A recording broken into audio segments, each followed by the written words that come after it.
Somebody needs to. There. No. I think on the map, yeah. There, but, yeah. That should work. Yeah. But no, it says launch meeting.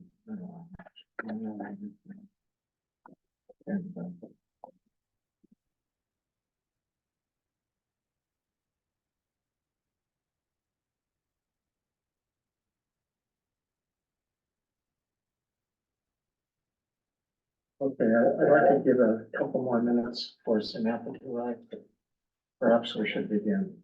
Oh, no, we have a lot to cover tonight. Yeah. Here she is.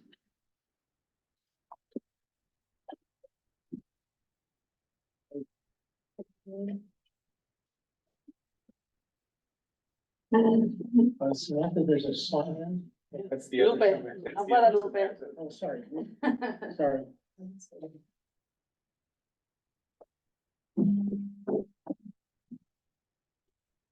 And, name tag. Yours on the right, I think.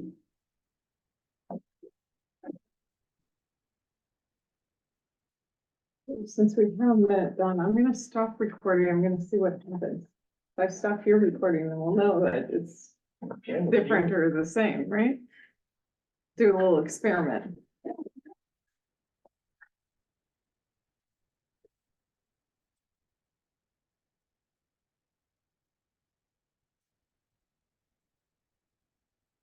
Message webinar is being recorded.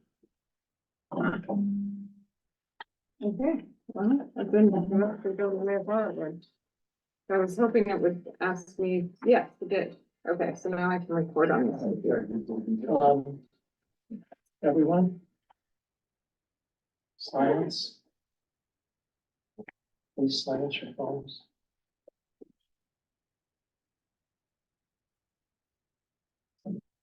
I leave it on now.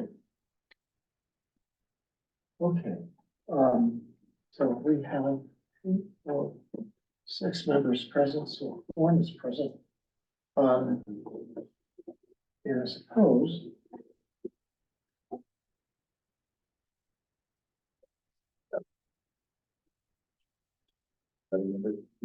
We have 6 members, we have 6 present, so we have a quorum present. She's perfect. I'm a parliamentarian, I'm not. Oh, okay, I'm sorry. I was counting 7. Just wanted to make sure that I hadn't lost my mind. Right. So, anyway, so this is a meeting of the 7-Eleven committee. An authorized committee under statute authority to look at surplus properties in the West Contra Costa Unified School District. And, I just wonder if I can take roll. We need a volunteer since our secretary isn't here. We need a volunteer to take the minutes. So, yeah. If one of the 5 other members would be volunteer. You can probably step down. Yeah, just, principally, what the topic is, and just a very abstract factual statement of what we discussed. And if we take any action, what action we take. Okay. So whoever makes a motion, whoever seconded with the, if there is a discussion, and then what the vote was, what we passed or what failed. Okay. So,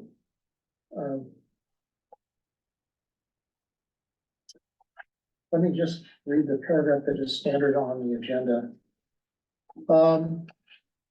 Committee meetings or agendas are available for review at the Facilities Operations Center and online at WCCUSD.net.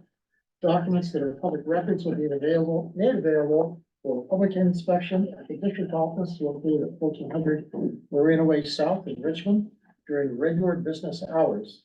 In addition, such writings and documents will be posted on the district's website when the agenda is posted. The public will have different opportunities to address the committee. The public can address the committee during public comment and before an action or discussion item. The public can provide public comment in person, through the Zoom app, and by telephone. Public comment will last approximately 10 minutes. The time allotted for each speaker is 2 minutes. If you are attending the meeting in person, you will need to submit a request to address the board form to indicate your desire to speak during public comment on a non-agenda item before the item begins on an agenda item. If participating via Zoom, you will need to raise your hand by clicking on the appropriate icon in the Zoom app or by pressing *9 if accessing the meeting by phone. No yielding of time or substitution of speaker is permitted. The public will have an opportunity to make public comments on agenda items after the presentation for each discussion and action item. The time allotted for public comment on each action or discussion item and items not discussed on the agenda will be no more than 10 minutes and 2 minutes per speaker.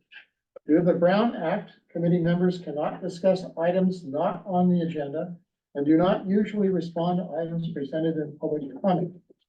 Special accommodations upon written request of the district, disability-related modifications or accommodations, including auxiliary aids or services, will be provided. Please contact the facilities office at 510-307-4545 at least 48 hours in advance of meetings.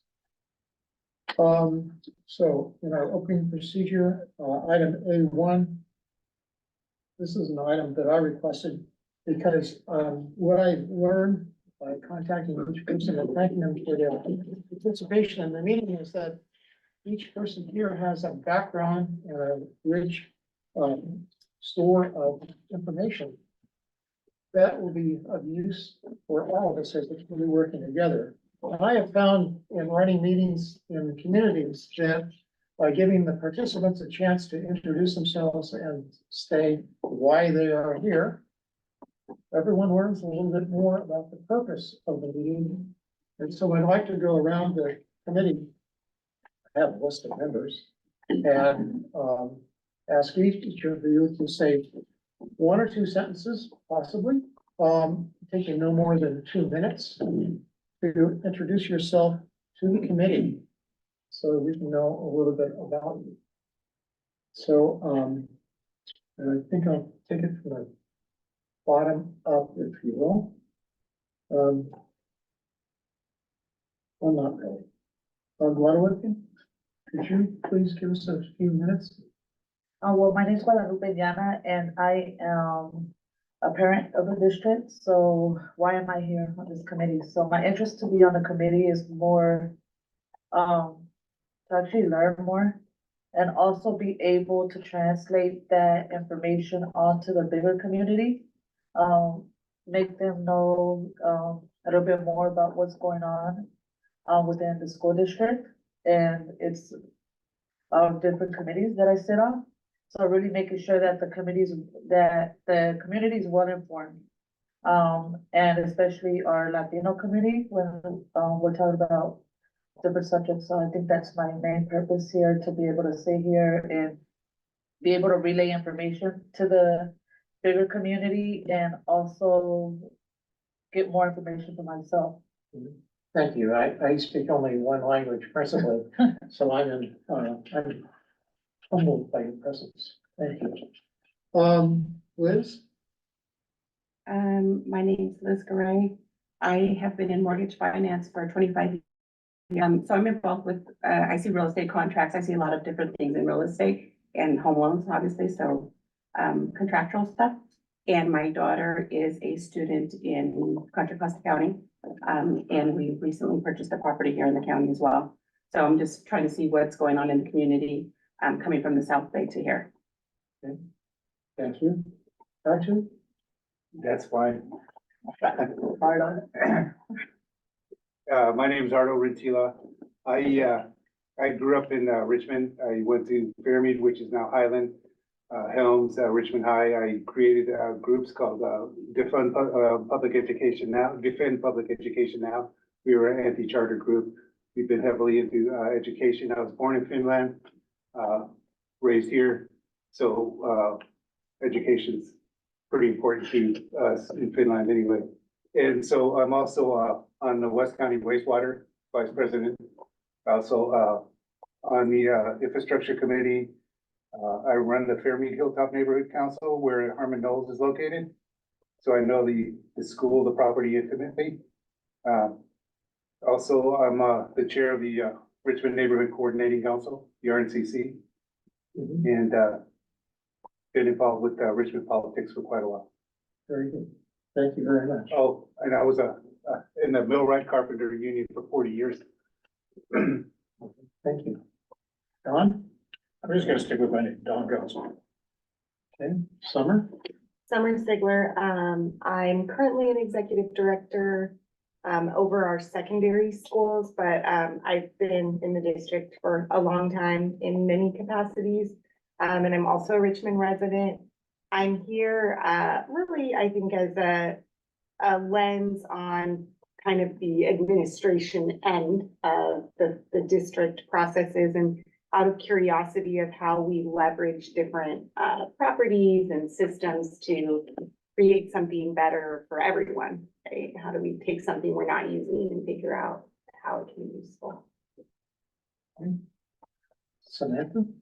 Hi, I'm Samantha Torres. I am a returning committee member. I am a mother of a student currently in the district, and one who will be starting soon at preschool. I'm also a property renter, now property owner in Richmond, and I'm also a district employee. My interest in participating in this is really assuring that the needs of all of our students and the voices of the diverse needs of our students are being heard at this table, that we're not overrepresenting specific interests or specific groups that tend to be overrepresented in commissions and committees here in Richmond. So just assuring that there is a voice of particularly the flatlands of Richmond, making sure that their voice is being incorporated in a lot of the decision making here. Very good, thank you. And I am the last one, James Sanders. I'm a retired peace officer. I was the director of crime prevention for the city of Berkeley at the time of my retirement. And then I became a deputy assessor and did both personal property and real property for 2 counties, Alameda and Contra Costa. And then I became a teacher and satisfied the credential requirements to teach mathematics. And I taught at the secondary level at both middle schools, Korematsu and Adams, and at high schools, Knoll, El Cerrito, and Richmond. And my interest is, I should mention, my children went through this district. They're both college graduates. One of them actually worked for the district. My wife worked for the district from 1972 forward, with taking time off to help children, and then returning to the district, spending her last 15 years as a principal. So we've been deeply involved with the district for decades, and we have an interest in seeing that the value that's frozen in these suspected surplus parcels can be unlocked and used to sustain the district for the long term. And that's why we're here. So I'd like to thank everybody for their introduction. And now I'd like to entertain a motion to approve the agenda as presented to you. I'd like to make a motion to move the agenda. Is there a second? Second. Okay, it's been moved and seconded. All in favor, say aye. Is there any discussion? Any discussion? I am. Yes. Don? I'm looking at the very next item on there, 8.3 is an approval of meeting minutes. I did not find any meeting minutes. So are we going to approve them without seeing them? I think we could probably remove A3 from the agenda. Son of a gun. Sounds like a good idea. Okay, R2, would you, R2. Right, just want to give it its name. well, correct. Yeah. Okay. R2, yes, would you, consider amending your motion to remove item A3 from the agenda and then approve the agenda as submitted? I would. Praise been moved and seconded that we amend the motion, so we move item A3. In the future, we actually have to have the wording. Yeah. That's proper parliamentary. We have to. And the wording is approval of meeting minutes of March 5, 2024. Thank you.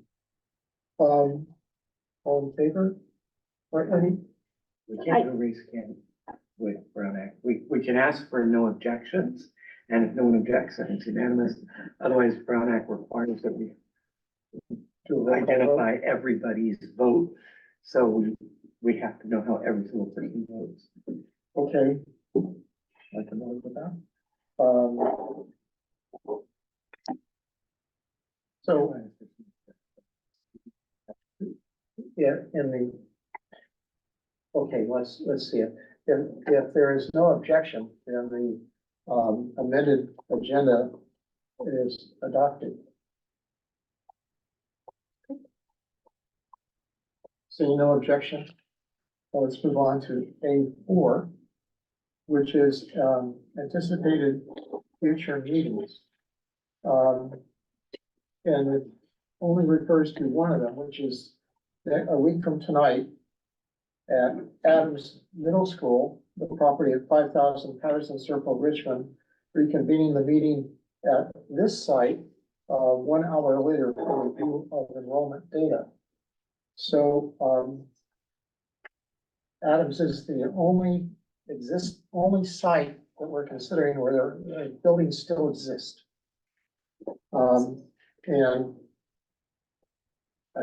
it's my suggestion that we visit there and see what it looks like now. I know what it looked like when it was operating, it was on staff then.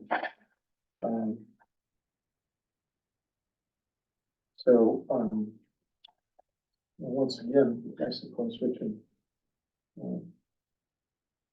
have a discussion about that. Don? Where's the time frame? The time frame would be from 6 p.m. to 7 p.m. with travel time built into that 1 hour period. Any other questions? Will this be posted to the public? You mean budget? I believe Since it's a so. Brown I'm Act getting, meeting. I'm getting an affirmative nod from the staff. So we weren't able to acquire a site to meet closer to Adams? After discussing it and trying to look around, it's more complicated to get to it on the school site, so I think it's easier to roll back down this direction.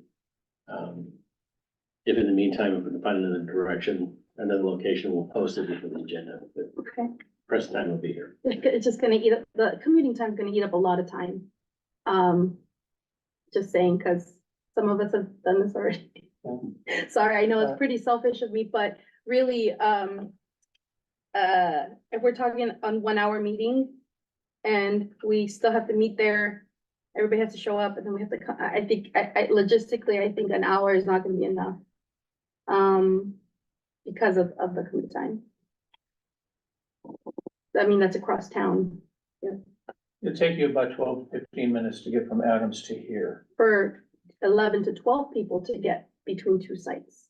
So I'm saying that could take up a lot more time than. I'm just saying, I would have preferred to have a closer location just to avoid having commute time eat up meeting time. Would you like to carpool with any of us? We can come pick you up and take you. Possibly, but I'm just throwing it out there that I would like have more efficient use of time. So I'm proposing we make an effort to find a location that's closer to the site we're visiting. But we can ignore it as well. I'm just Yeah. merely a suggestion. My experience has been that when we've had, we meaning anyone in the community, when we've had a meeting in the evening at a school site, we have to make sure that we have janitorial services at the school site. So it's not necessarily an easy thing to do. Just something to consider. Okay. Any other discussion?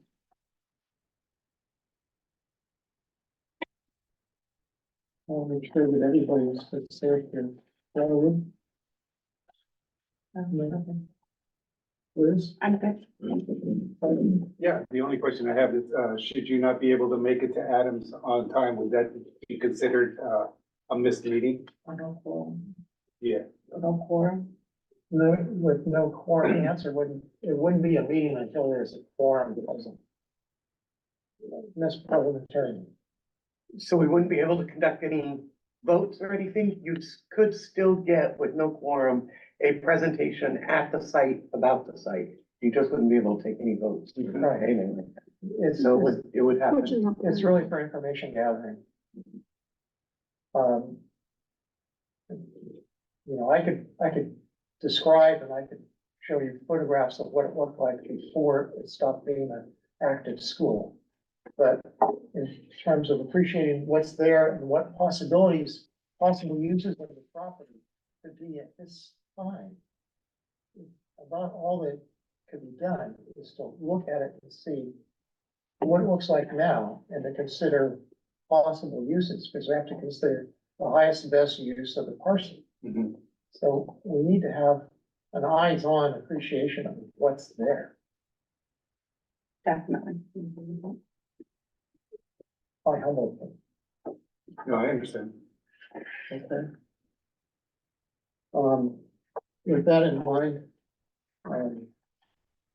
once again, I'd like to entertain a motion to convene the next meeting of the committee at 6 p.m. or 1800, if you will, at 5000 Patterson Circle in Richmond, the site of the now closed Adams Middle School. I make a motion to approve the anticipated future meeting at Adams At 6 p.m. on the. at 26th. 6 p.m. on March 26th. Very good. Thank you very much. Any more discussion? Okay, in the absence of any further discussion, the motion is adopted. We're not gonna have to wait on this one. Okay, so let me go down the list. So, yeah, but if there's no objection, if there is, I'll take a roll call vote. I hear no objection, therefore the motion is adopted. So we'll meet next week at 6 p.m. at 5000 Patterson Circle. Okay, so now we're at public comment. Members of the public are invited to speak on any matter related to the 7-Eleven committee at this time. Members of the public may speak on individual items of interest in the agenda as the items are discussed. Owen, are there any hands raised from the Zoom meeting? There are no hands. There are no hands. Any member of the public here? Okay, so let's move on to item D1. Overview of the fiscal 4 district properties presented by Mr. Scott Sheldon of Terra Realty. There is a slideshow to go with this, and there's a slideshow with notes attached to the agenda for tonight. And so we wanted Scott to turn it over to. Are you ready for me? Okay. So my name is Scott Sheldon with Terra Realty Advisors. Let me introduce a little bit about myself and our company. We were part of the process when it started back almost 2 years ago with the 7-Eleven committee. Our practice is in real estate, primarily advising public agencies, typically school districts, cities and counties, in their real estate matters. We do work for, and have done work for almost 40 different school districts throughout the state of California in terms of looking at what they own and how they might be able to position it. We also do leasing and not from a brokerage capacity, but from a reuse of particular sites that may not be utilized by the district at the current time. So our focus is on, asset management. That takes a lot of different forms. So from real estate, from looking at ways of creating money for districts, because that's something that most districts are sorely in need of. Again, that ranges the gamut from school sites that either partially are being utilized or reused for other purposes, releasing to private schools or other types of uses. And we also have a billboard practice that we do digital billboards for school districts on their property. So mostly in LA. So our practice is primarily the Bay Area with a heavy emphasis in the South Bay, as well as Los Angeles, where I was in LA 2 hours ago. So so again, a lot of different perspectives that we have and that we bring in terms of, helping this committee look at what these 4 different school sites are. And also, we initially did work for the district back in 2009 on these exact same sites. So we've been working on these sites and have been aware of what's going on with these sites since that time. So we've got a little bit of history on that, along with the work that we did a couple of years ago, for this committee. So anyway, that's a little bit about myself and our company. So what we're going to do tonight is I'm going to give you my view of the world, and you're going to be looking at the real estate side of it from a real estate perspective. But again, with a lens that, it's really important to understand what the economic and physical constraints are of anything, real property being no exception to that. So we're going to look at sort of opportunities, constraints, what that might mean. And our goal is to give this committee information that they can turn around and make good decisions for. So again, we're in the information business and you're in the decision-making business. But having a lens and having a filter and having information is always typically end up making better decisions, in our opinion. So, so the why. So again, the committee was formed to take a look at, these properties. We're going to do a dive into all 4 of them. And again, I'm hoping that this information is going to be really helpful for everybody. For some of you, it's going to be a repeat. I apologize. For some of you, it will be new. And so we'll go from there.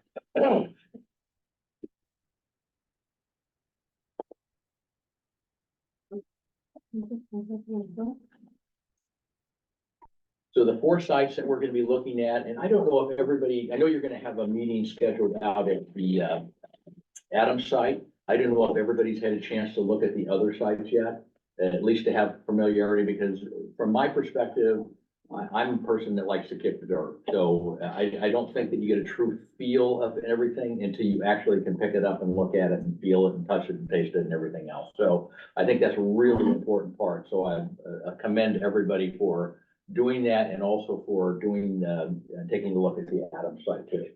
They all have unique characteristics. So why don't we start at the beginning, which is Adams. We'll do this well, actually, we'll start at the beginning, which is location. So the district map that shows in the North Bay area, East Bay, the general geography and where each one of these sites are located. That's the big picture. And then we'll drill down and start with Adams. So the Adams site, I've walked the entire site. I've walked all of the buildings and again, got a flavor and a feel for all of that. When you're looking at something in 2 dimensions, you don't get the full view of what it looks like in 3 dimensions. And that's one of the things that you'll be doing on all of these sites, because they all have topography, except for CD. Well, it has topography, but it's going the other way. So so when we look at something, first of all, we start at that 20,000 foot view. And we want to look at, okay, what's this thing look like from a geographic top-down look? One of the things when you look at it, you'll see there's a lot of topography. So what I did was kind of carve out the areas that are fairly level, and then all the areas outside of that are not. And so when you're looking at something, what can you do with it? Looking at a hillside, you really can't do a lot with it. So getting down to, what it really is and kind of how that separates and bifurcates all the properties is a really important aspect to understand.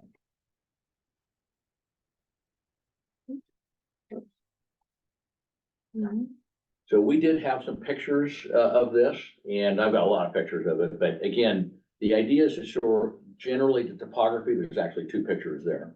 The left one is going down Patterson Circle and then looking over at the area off to the right of that.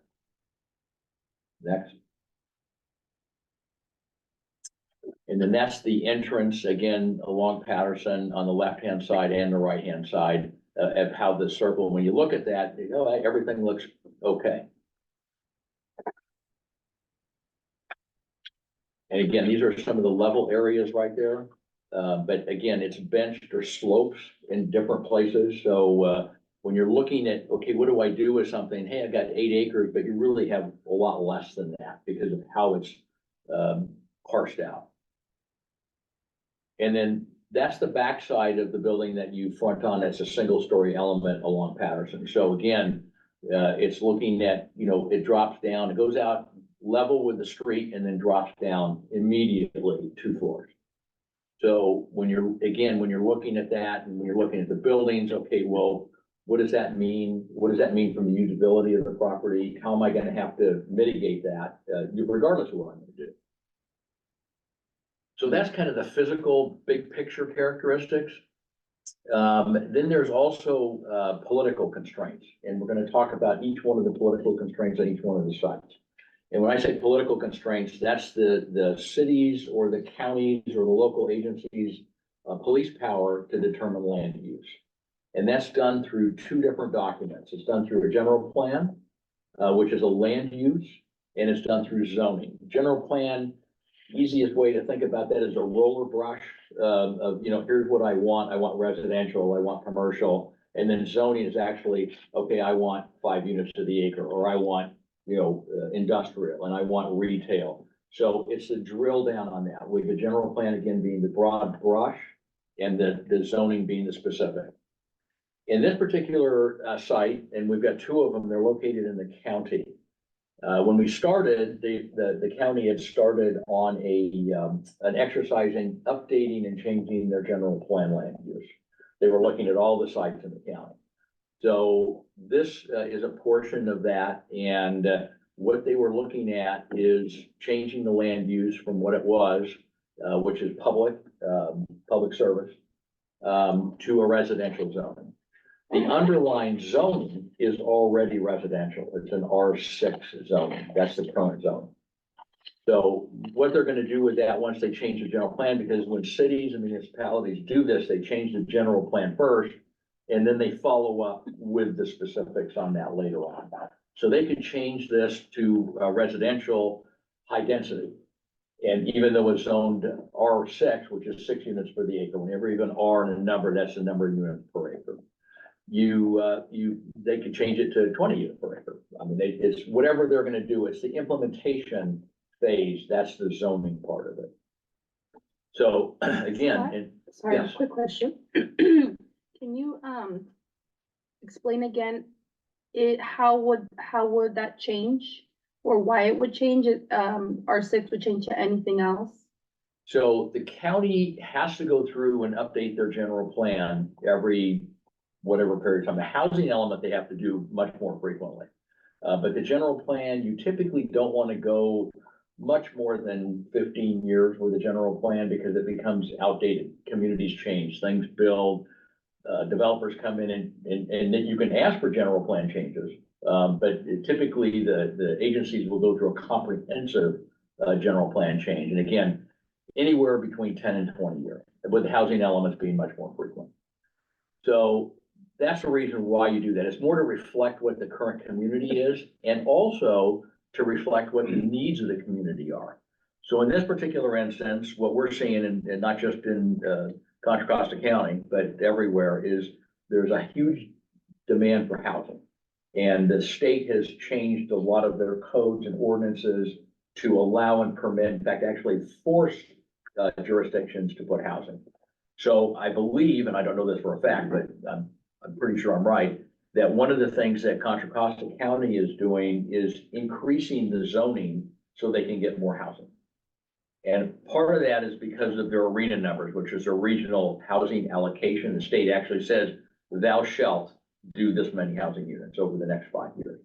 So you, in order to do that, then you need to change your general plan to be able to account for, okay, well, we have this new site, it's 8 acres, and before it was not zoned, it was zoned R6. Now we want to make it R15. Well, we just added 7 units to the acre to that to meet our regional housing needs. Politics, not necessarily reality, but politics. So, but again, in this particular, yeah, fine. So this is the zoning map that's currently in place. And again, it's an R16 zoning. So, and it shows you kind of where everything is in that whole area is zoned R16. That could change again, depending on what the ultimate general plan land use is. So there's the political, and then there's all the other things. So, and I'll get to that in just a second. One of the things that's really interesting, when we look at, you know, the property and what we did for all 4 of these, so I'll just make this as a blanket statement, is that we got title reports on each one of the properties. That gives us not only what the legal constraints are, but also things like easements and other deed restrictions. And we'll be talking about some of those on a couple of these properties. But what's really interesting is the history. So I do a lot of forensic work for Caltrans. And we go back, in some instances, in fact, we did for West Contra Costa, we went back to 1852. And we do understand what happened over a period of time. So one of the sites that the school district has is the lake site, and we're familiar with that. That was acquired, you know, a long time ago, and pieces of it were not. And actually that land was subject to the largest partition action that's ever happened in the state of California. It took 40 years to litigate. Started in 1852 and was settled in 1892. But we look at all those things. What is the effect? What was the past? What is the history of this thing and this piece of property to give us an idea of where it was and where kind of a direction and something to look at for options. So we pulled the old map, it's a 1911 subdivision map, and this was before the Subdivision Map Act, which you could never get this map approved now. In 1929, the Subdivision Map Act was passed by the state of California, and that regulated what you could do with a lot of things. You could not make this map now work. In terms of, if you got real close and looked at it, I mean, they're really narrow little lots and all the other stuff. So anyway, but it's really interesting to see, okay, they formed all of these lots, and they're paper lots. And then the school district acquired these lots and then basically merged them into like 2-3 parcels. So again, that's done all the time also. But again, it's part of the history and say, well, in the past, somebody actually subdivided this land and said, we're gonna build houses on it. Yes, sir. Sorry, can you go back to that, please? Okay, I mean, you touched on this to a small extent about how narrow these are. Of course, we can't tell how narrow they are because there are no dimensions on there. But you've got a neighborhood of more than 90 lots in this. Right. And then in one of your subsequent sheets here, you're saying you can put 36 houses there. The zoning. That's the R16 zoning. Can you explain to us in more detail why that radical change? Well, okay, so 2 things. This was a map that was done in 1911. Now, the new maps that are there show this parcel basically is one parcel, I think. So it was all merged. So all those lots went away. They took the eraser, got rid of them all. It's now one parcel. And then zoning changes over time, and zoning is land use.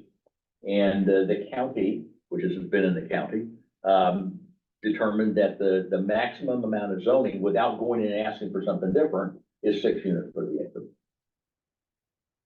So that's how land use changes over time.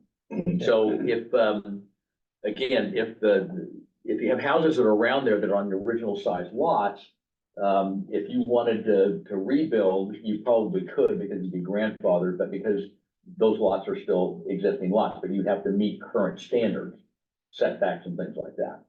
But it's the fact that over time, over the last 100 years, this is now not 90 lots, it's 1 lot. And that was done a long time. Probably when the district acquired it, they just merged them all. And again, very typical, very typical. We're gonna, the Seaview is another one. So we're gonna look at that in a minute, but it has kind of the same effect on that. So again, what is important to understand is what's the history of the land. Sorry. Yeah, I had a question about the zoning. You speak pretty freely of zoning, but, in order to change the zoning, like, for example, at the Harmon Knolls site, you'd have to petition the city council. And that's not always that easy. Who would you petition, for a zoning change in county? The county. Board of Supervisors. Well, it has to go through the Supervisor? planning, they have a planning commission and a board of Yeah. supervisors. The board of supervisors at the county level acts like the city council. Right, So they have the land use control. So yes, they would have to go through the same process, different name. right. So you would go through staff and again, you know, it's changing land use happens all of the time. Not in Richmond. No, everywhere. Rezone. No, it really does. It happens everywhere. People go in and change land uses all the time. And Rezone, right? now sometimes they're successful and sometimes they're not successful.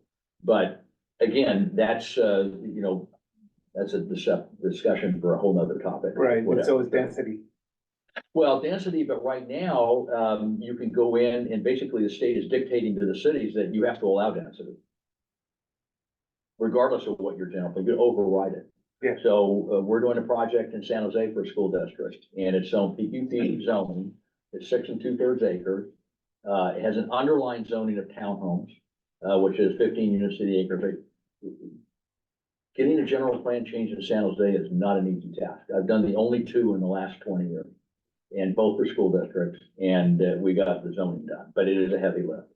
Not to get away from this, but we're having the same issue with Hilltop Mall, where the developer is saying if you want to, the city's asking for too much density, so they're gonna say, well, we can't continue. Therein lies the problem everywhere, it's not just in Richmond. Right. Because the problem is that you run into the economic wall, and I tell people all the time, you cannot, you know, ignore the economic laws of gravity. And that happens because of how the markets work. Again, we're a different subject. So, Adams, as far as the seismic issues, We're getting to that. okay, So again, I'm layering this, you know, I want to make sure that everybody understands, and there's a lot of information here, and I live, breathe, eat this stuff every day. So if I have no problem with questions, I should have said that up front.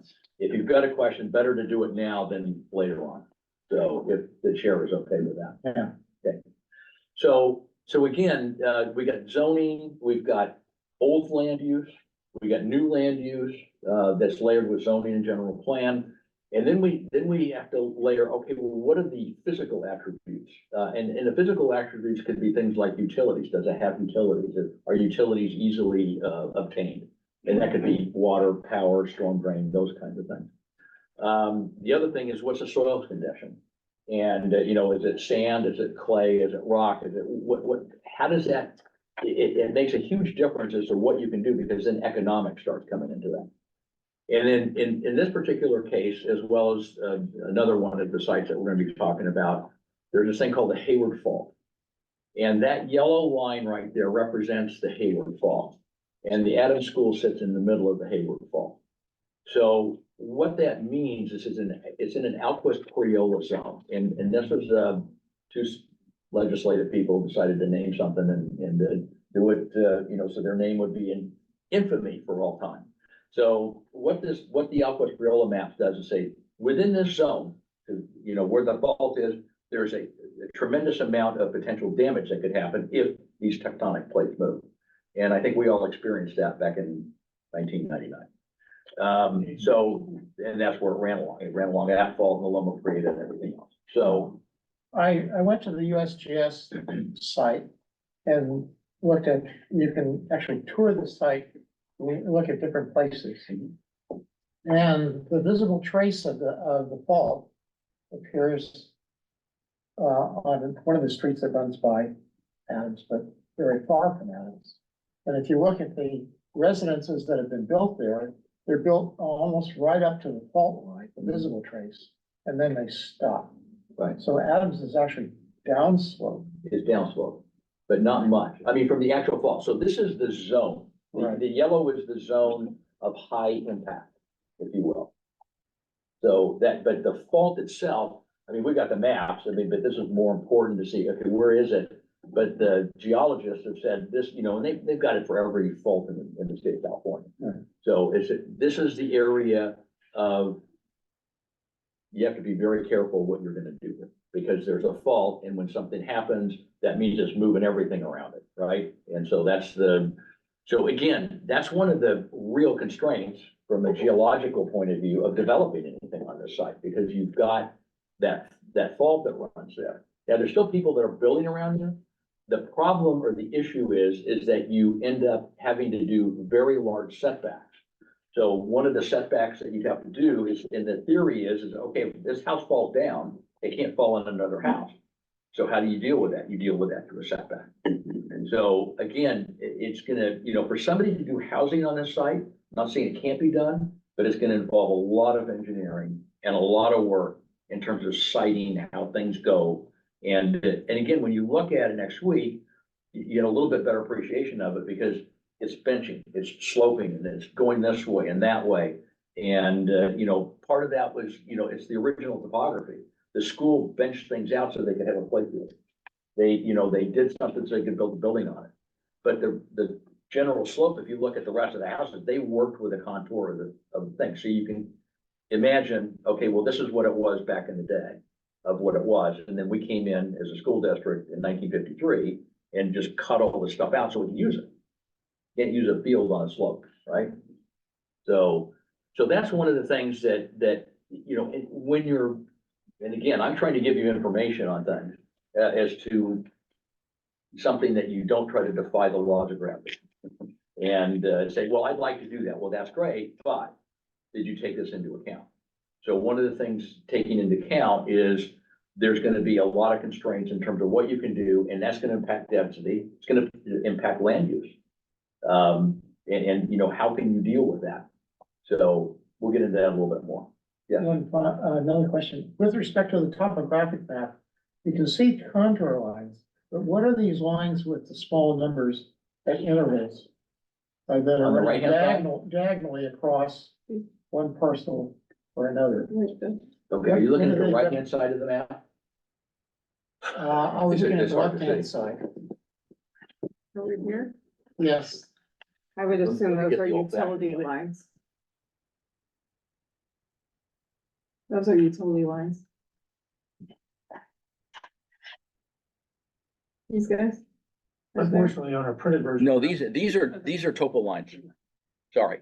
So if you're looking at these lines, these lines are all topo lines. So there's, Yeah, it's probably every 5 feet or something like that. I mean, to look at the scale on that. okay, But what is? Yeah, where your finger was It's two- before. it This looks is like the number SD. Oh, that's Storm- a storm drain line. That's a storm drain line. Utilities. Okay, So those are storm drains that the city or that the district put in to get rid of the water on their site. And then there's And there's probably sanitary some, sewer, yeah, SS would be sanitary sewer, water, SD. W. yeah, W. So those are the utilities. Again, the idea is to show the contours and you get a physical manifestation of that when you go to the site. Probably better than any picture that we can show.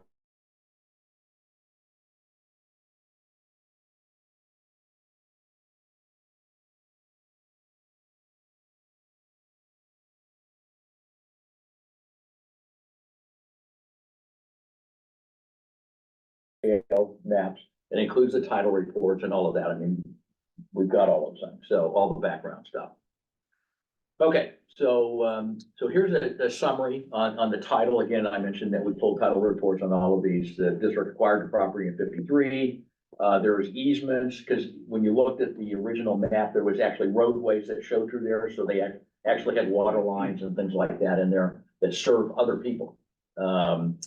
You got CCNRs, which are conditions, covenants, and restrictions, some of which are non-enforceable. You can't have a saloon there. You gotta have, if you're gonna build a horse carriage thing, you gotta have it for 2 horses. There's a bunch of things on there that some of these old documents that we see, how did they come up with that? And then there's building height restrictions on portions of the property and their setback. And this is all in the CCNR. So again, those are, and this is gonna be important, another part of of our discussion was Seaview. CCNRs, conditions, covenants, and restrictions are enforceable and they're deeds. They're part and parcel, they run with the land. So if you, in Seaview, we're gonna get to that, there's a condition in those that limits the number of housing you can have and what the housing is. And so you can't really work around that with zoning. You can't, the city has no controls. If it's a deed restriction, it's a deed restriction. You can get rid of a deed restriction, but you have to go through either a quiet title action, which is suing to remove it, and, or some other method, condemn it. You can condemn it, and the district has the ability to do that. So again, it's important to understand what's there. Most of the ones on this particular property are benign, if you will. I don't think anybody's gonna put a saloon up there. Well, I don't know, Don talked about that, but, We need more entertainment. yeah. We could put it right next to the soccer field, There right? you Microbrewery. So anyway, so there's title issues and things like that. It's all hand. Oh, I'm sorry, yeah. Yeah, I just was curious, as a committee, how much emphasis do we take when we understand that there are earthquake faults involved with the property?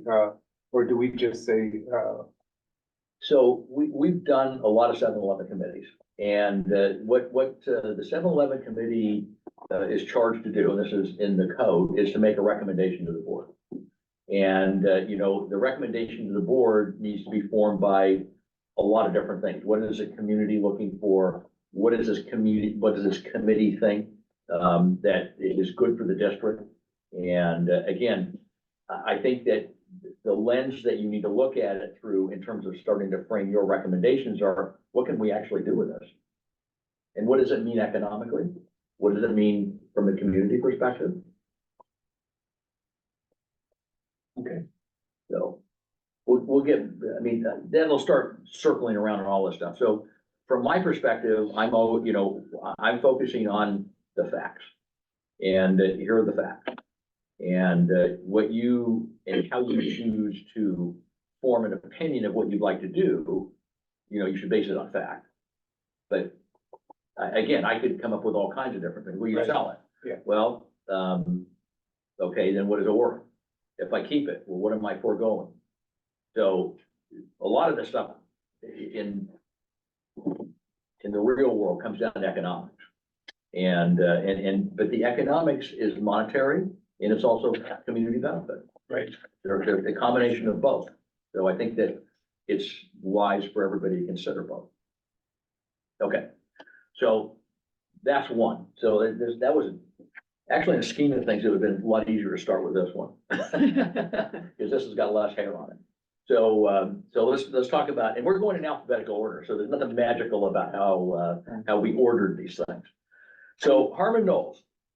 So Harmon Knolls sits in the middle of a residential area. Everybody knows where that is. question? Sir, sorry for my notes. Can you just confirm what city Adams located in? Adams is in the county, It's a count, okay, It so is it's a- it's unincorporated. unincorporated. Okay, unincorporated, sorry. Has a Richmond mailing address. So it says Richmond, but it's in It's the what? county. Has a Richmond mailing address. Yeah, but that's just the post office. It's in unincorporated, Contra Costa County. thank you. Richmond Harmon Knolls is in the city limits of Richmond Incorporated. So this is interesting. You can see there were buildings on here at one point in time on a portion of it. And it's one parcel, one assessor parcel number, was created. And part of it, again, has been improved. You can kind of see that. So this is an artificial thing that I did. So we've got the vacant land, it's a little over 5 acres on the right-hand side. And then the park area is a little under 4 acres on the left-hand side. And that is actually being operated by the city of Richmond under their park and rec department. And there was an agreement on that. I don't know if that's still in place or not. It is. I don't. Well, it was, The notes I had said May 2021. yeah, it expired, but I know that the city was working on, and I don't know if anything ever happened with that. Last time- I'm on the Parks and Rec Commission. Every time I ask for updates about any joint use agreements, I'm told that they are going to have a meeting soon. So I don't know The how same long. thing I heard, so they're being consistent. Yeah, they are they're gonna meet and talk about it soon, so, but that's been, a while. Right. So the other parcel that's to the left of the 3.78 acre parcel is a 2 acre parcel. It is actually owned by the city of Richmond. So they're operating basically almost a 6 acre park, a little under 6 acres. And they're in charge of the watering and the maintenance and all the other things. But the city doesn't own that. The district owns the 3.78 plus the 5.09 acres as one parcel. Hey, can you go back to the map, please? Thank you. This is an issue that actually Jim and I were discussing at the last meeting here. I was under the erroneous assumption that the parcel on the right, the brown weed area, was the only part that was owned by the WCCUSD, because that's where the school was. But the 2/3 of the left-hand lot is also owned by the school district, even though it is being used by the city. So when we're gonna be making recommendations to the school board, do we just talk about the brown lot, or do we include the green lot in there as well? No, that's a question. Yeah, no, you would include. As a both. committee.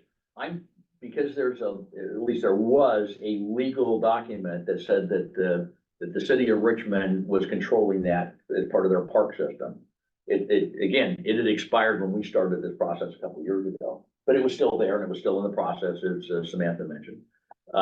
So when you're looking at that, and I'm jumping ahead a little bit, we looked at the 5 acre pieces unencumbered, if you will. There's nothing that the district could do whatever they want with that portion of it, but they would have to deal with, and you should deal with, okay, well, should this area stay a park? And then what does that mean? Should the district sell it to the city? Should they just continue letting them use it? That's the question that you all are gonna need to talk about in terms of forming a recommendation. Does the Mayor Act apply to the park area? In terms of, City gets the right of first refusal on use or sale of the property. not if you're exchanging it. If you're gonna sell it, yes. So there's a whole separate thing in the ed code about disposition of property. And what you can do, what you can't do. If you're going to exchange property, that Naylor Act does not apply. If you're going to sell it, yes, then you've got to go through a process. You got some of that last week or 2 weeks ago with with all your Brown Act stuff. And, everybody just soaks this stuff up and remembers it all. But it's complicated. It is complicated. Yeah. Are you speaking of 1031 exchange for like property? It's The actually district not a acquire? 1031 exchange, because 1031 exchanges are done because of tax purposes. The district is non-taxable. So it's just a straight exchange. But for the district to acquire another school or another No, they can site? acquire anything. Mhm. You can acquire income property. We've done $200 million of exchanges in the last 3 years with school district.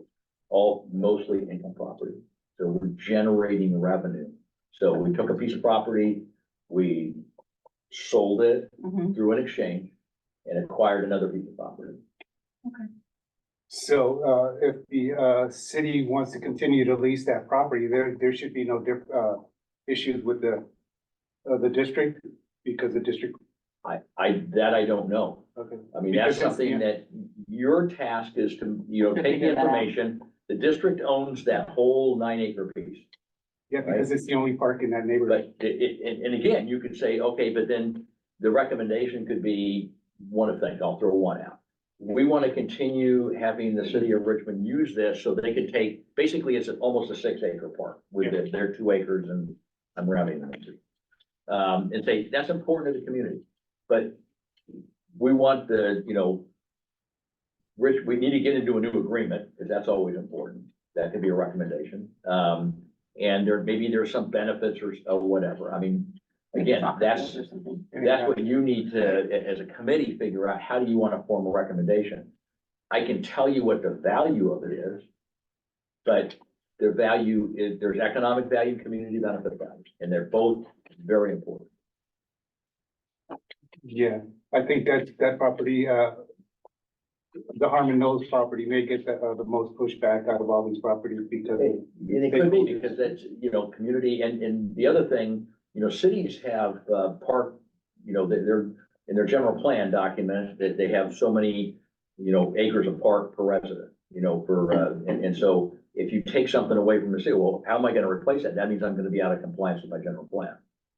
So, and I'm not saying anything other than for information. So it's important for this committee to say, okay, that 3.78 acre piece of property is a really valuable community asset.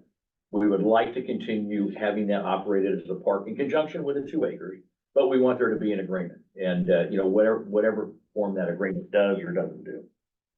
So can I add another thing? The other issue is that Highland Elementary was supposed to be put Yeah, on that property relocated. at one time. Right. Right, and so they And can't, you need to weigh that in, and that's really the district needs to tell you. You're gonna get some of that with the demographic numbers next week. right, And, what's the need? My experience, I've been doing this for a long time.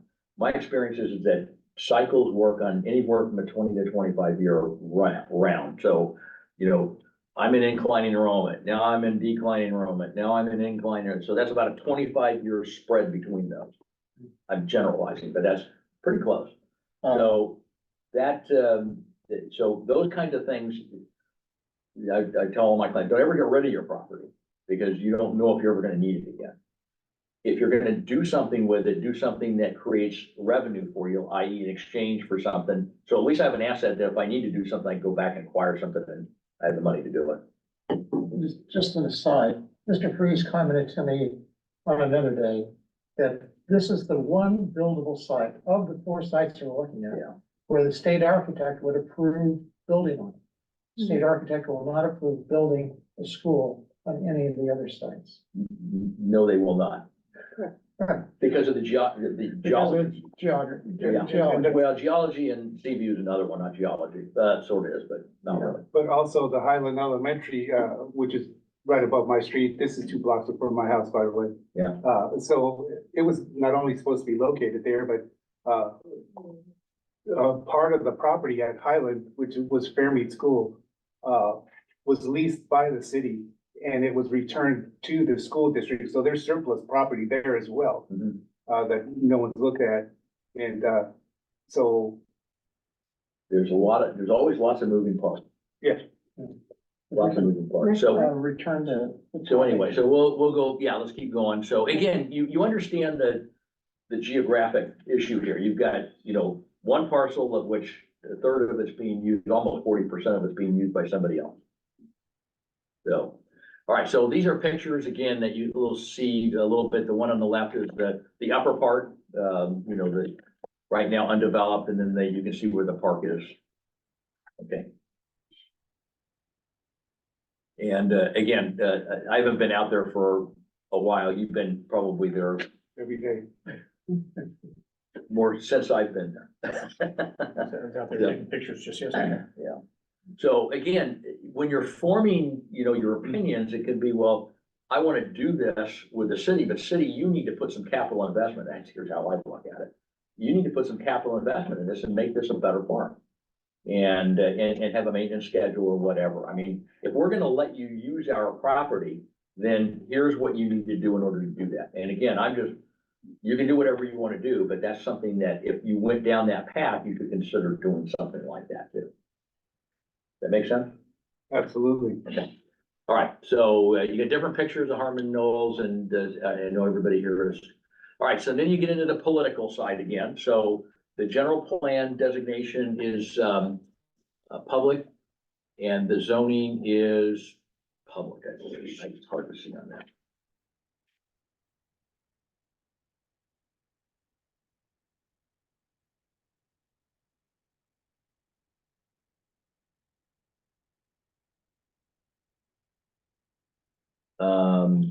Yeah, general plan is park and rec, and the current zoning is park and rec.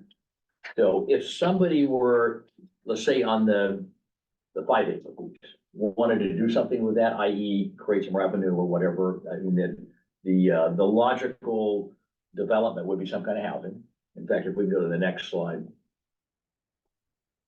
Okay, there's your, your 2 parcels there, the big parcel, the 9+ acre, and then the 2 acre. All right. That's the one. So what,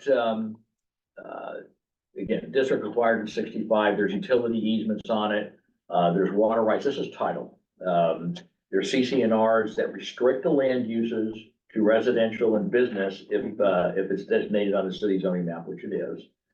There's setbacks and things like that. So there's, in the CCNRs, there's things you can only use it for residential. Okay, what kind of residential? I mean, that's a density issue. So, and then that's different because the general plan is completely discretionary whether the city of Richmond would want to change it or not. Would you describe a butters rights, please?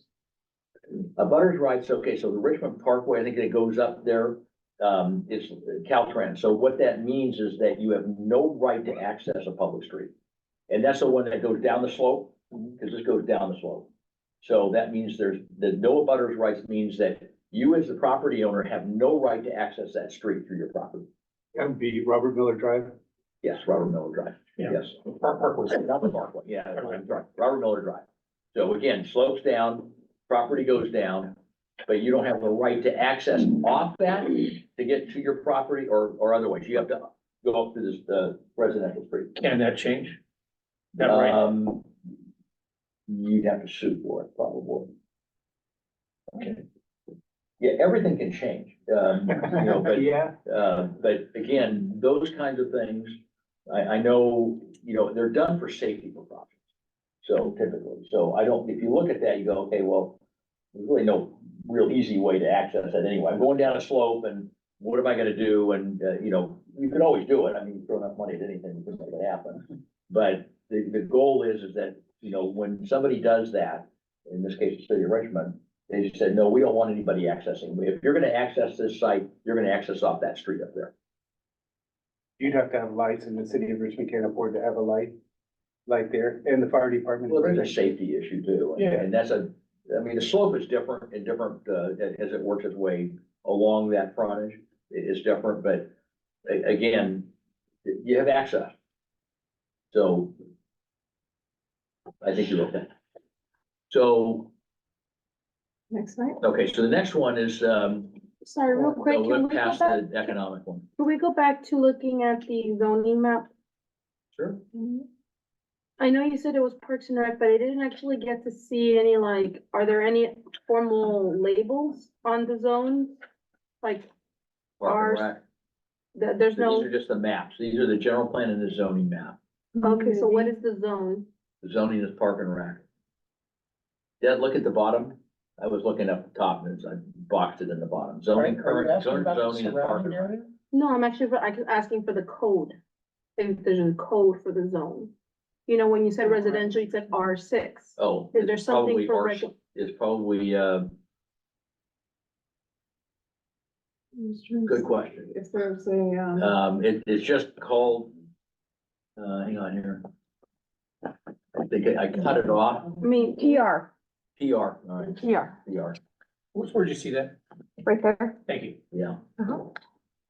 And then on this one, it's in the green, which is Yeah, it's in labeled the green, but the community. green is underneath, and so it's kind of, looks like community something. says It got cut community. off. You got cut off right there. could we PR. get clarification on that for the next meeting? Sure. Thank you. Yeah, we'll verify that it is PR both.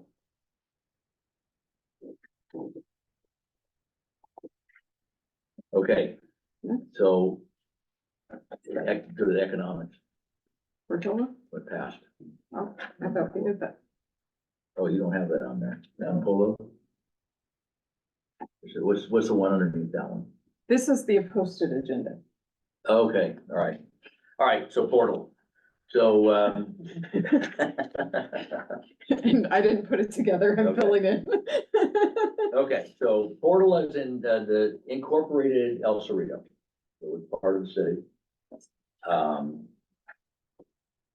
And this one, when you look at it, you go, oh, what a nice piece of property, nice and level. Which is not. So, it's, a little over 5 acres, looks like 5.3 acres plus or minus, of theoretically usable. The site, the V down at the bottom, is basically carved out because it has a real steep drop right there. It goes down to the little public school. So it's actually a little bit bigger than that. Across the street, there's a park. This is on the side of a hill. So I think the next, picture will kind of demonstrate. Before you could wait from that, please, and on the Portala site, tell us a little bit about the community garden that we're seeing in the upper left-hand corner of Portala site. Who owns that, who operates it, This one? how easy it is to bulldoze out? So it's It's, temporary closed. I walked it, it's not much to get rid of it. Well, yeah, But there's a political and a reality. that's my I point. don't know. I don't know what kind of agreement. That's a district question to ask. 2 words, People's Park. Yeah, oh my God, yeah. Okay, no, I mean, I don't think it's quite that, no, but people can stop right. doing anything, a Gilman tract. Yeah. Yeah. And again, same kind of thing. Yeah, that's another one. It can stop things in a heartbeat. Yeah. And there is that stuff growing there as of yesterday. Yeah, it's still being utilized. They have it irrigated and I walked around it, but it was last year. And they had a pretty good growing operation going on there. So, but I don't know what if there's an agreement. I think it was done, isn't it done through Davis? I do not know. I think so. This is an unauthorized garden, I'll UT just Davis, say. okay. This, Yeah, I think so. wow, I think it's more formalized than I'm just gonna show up as a neighbor and start gardening. Okay. That's a district question. What's the legal on that? What's the agreement? Okay. Okay. So We're good? pictures, That didn't work the way I planned. Do it the old fashioned way. all right, so there, again, phenomenal views. Mhm. I know the first time I went there, the school was still there. And it was a really nice classroom to look out when you're learning math and looking at Great. the Golden Gate Bridge and the whole bay it is spectacular. So from a development perspective, it's unbelievable. I mean, in terms of views and, all the other stuff. But it's got some slope. And the concrete channels right there, that's basically just for erosion. The district put those in to make sure that it was picking up the water so it wasn't washing down, because this site has got a lot of landslide issues. And so does this up above too. So it's out of we'll see it in a second, it's out of the Alquip Friola zone, but it is in a landslide zone issue. So, or has a landslide designation on it. So the fixes on that are different than the Alquip Friola.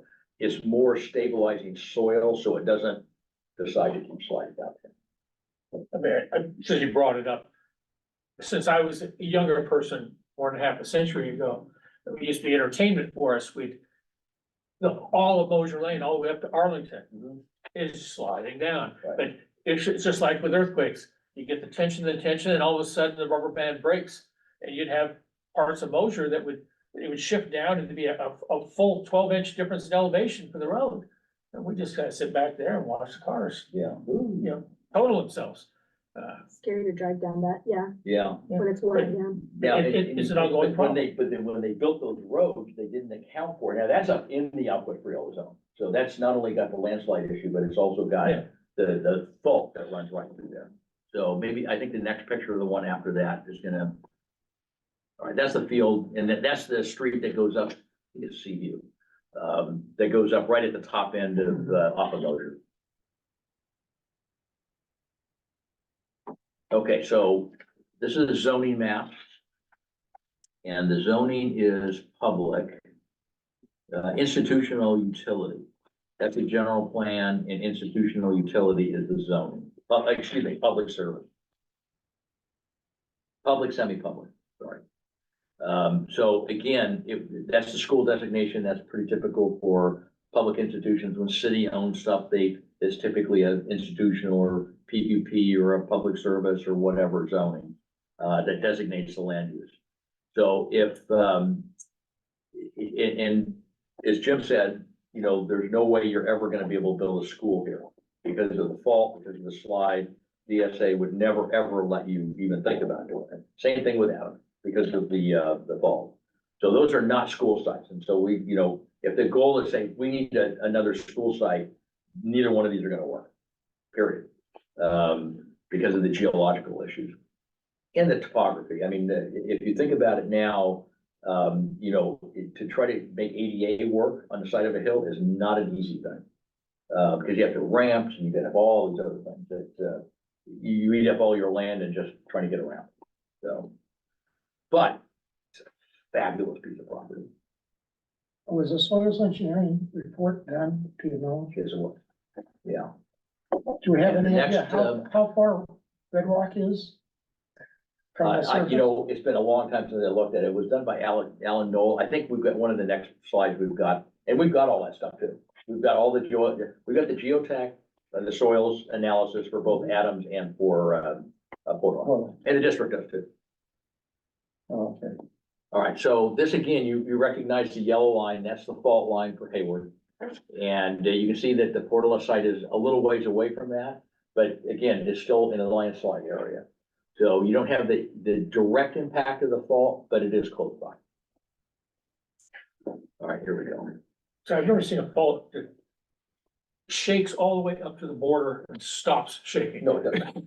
No, it's like water, it follows its own way, you know, and it's gonna do all of that, follow in its own way. So Alan Crop and Associates did and that's in the slide. Yes, Samantha? In terms of the zone, I mean, going back to Don's comment here. On this map, is that zone any sort of legal definition for risk in terms of insurance or building? Or is it simply like a geographic, here's what it could be, here's what it looks like? Like, are there any material differences in something in a fault zone and just outside of the fault zone? Yes to all of that. So Okay. from an insurance perspective, you probably be hard pressed to get insurance to cover a structure in a fault zone. Next to zero, or it's just ridiculously expensive. The other thing is that the local jurisdiction, whoever that is, whether it's a county or whether it's a city, will make you go through building to deal with it. So that could be, you know, unbelievably big footings, you know, all kinds of infrastructure to be able to deal with that and get it. So if it's a landslide, then you'd have to go in and cut and buttress. So you'd have to make basically retaining walls that would not allow anything to go down before you could build down below it. And do it that way. I mean, it's simplified, but you'd have to do something to it that would make it move, because the city or any agency is not gonna wanna permit something that they think is gonna actually move across the property line at some point in time, or could. So there's economic and there's political and, you know, just basically structural or whatever things that you would have to deal with. So we do have the ability, the technology, the engineering power to actually build on a fault line. Economically, it may not make sense, but there are ways to overcome a lot of the restrictions of building on a fault line. Not for a school. Well, not for, right, not Not for, for understood, school, yes, yes. And probably not for anything that had a lot of occupancy. So if you were to build a shopping center, that has a lot of occupancy. A single family house does not have a lot of occupancy. So when the jurisdictions look at this, they look at it on a population per acre and say, how many people are there? Shopping centers can have a lot of people per acre, office building, a lot, schools, a lot. So you can't even build it, Thank you. no matter how much money you spend. But that's not necessarily true for charter schools. No, because charter school, well, they're gonna run into the same, they're subject to building permit stuff. They're not, they can do things, they don't have to go to the DSA. But it doesn't matter, the local jurisdiction, local agency is still gonna enforce. If it's in, you know, a fault zone, then your engineering has to accommodate that. Just like you would with a single family house. Yeah, Back to Portal. pardon? Can we get back to Portal on that? Yes, we'll get back to Portal. So, again, this is the topo map, the same map that we showed on, and it just shows that every one of those lines is a contour. I think it's like 5 feet or 10 feet or something like that. So you can see how that's dropping really fast all the way across the site. Okay. So again, the district acquired this in 1948, built in 51, torn down in 12, and there's really no title issues that had any impact on the site. The only thing that really has impact on the site is the geological issue. Okay? All right, Seaview. All right, so Seaview is our last one, and that is in unincorporated county. And there's two parcels. So there's the 4.6 acre parcel. Yeah, 4.6 acres. And then it's, that's Garrity Creek that runs, that's on the 3.3 acres. And there's a footbridge that goes across to the service, because that was the field that the district used, the ball field, you know, when the school was operational. The buildings have all been removed. The site is fairly level. And then on the top, where it says Seaview, that's actually the water. There are two railroad tracks, and this is important from a school district perspective. There's two railroad tracks that basically border both sides, parallel. And in those typically, and in this case, no exception, there's high pressure fuel lines that run within those right of ways, not part of the property, but adjacent to the property. Again, there's no way that CDE, California Department of Ed, would ever allow schools to be built there today because of the railroad tracks, 1,500 feet away, literally. Wow. So that's, again, that's, you know, with the rail, because of, you know, the damage that could happen, and we've all seen that back east, you know, with Norfolk Southern. But equally important is the high pressure gas line or oil line. So you have to be 1,500, either 1,500 or 2,000. So again, this is not a site that you could develop as a school. Yeah, it could be a charter school because they don't have the same, or it could be a private school, but not a public school. Right. So, okay, so there's some other interesting things on this. Again, here's pictures from a year or two ago. You know, they left, and that was actually really smart, leaving in all the asphalt and the building slab. And the reason for that is because of erosion and the new requirements for C3, which is a engineering thing for how much water am I letting go into the ground versus sheet flowing off somewhere else. So the pervious and impervious. So leaving that there will allow an easier development, because having all that impervious stuff is a good thing in the short term. Yes, Are there concerns about sea level rise for that property? we're getting there. Okay. So again, you've got the Garrity Creek that bisects the field area. And there is access to the field side. And I'm gonna show you what it is. It's down a one lane underneath the train trestle, right there. That's your access by vehicle to the fields. Now, there's also other fields there that are being run, by the garbage company is there, and there's another field that's being actively county. So, but that's the only way you can get in for a vehicle to that site. There's a footbridge that you can use to cross. That's what the district did with the kids. They just crossed across the footbridge over here. You can go through the neighborhood to get to that property as well. That is going through the neighborhood. No, there's another way that you go in through There's another one, yeah. properties where Nations is at. Are you talking about the main school? Yeah. Yeah. She's Oh, yeah, much no, older. you have to go through the neighborhood. Oh, That's okay. all paved. Yeah, that Oh, goes across the the parcel. train, one of the trains, Okay. track, and it goes in and winds its way around. Yes, I'm talking about the left-hand side. There's Got it. the only vehicular access is underneath that trestle. To the left-hand side. The other one, regular subdivision street. Okay. Yes. Okay. All right, so different pictures there. Okay, so on the zoning, so the zoning is zoned public, semi-public. Again, this is a county, and the general plan is a medium density residential.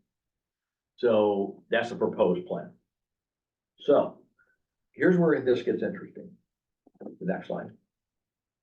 Yeah, actually, that's just the zoning, full zoning. One more slide. Yes, right here. So in 1967, that whole area was developed.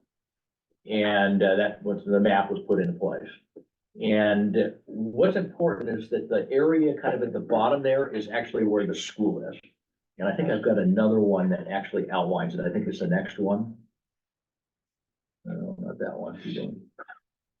No, see, I told you we'd get to the C. Keep going. No, all right, sorry. But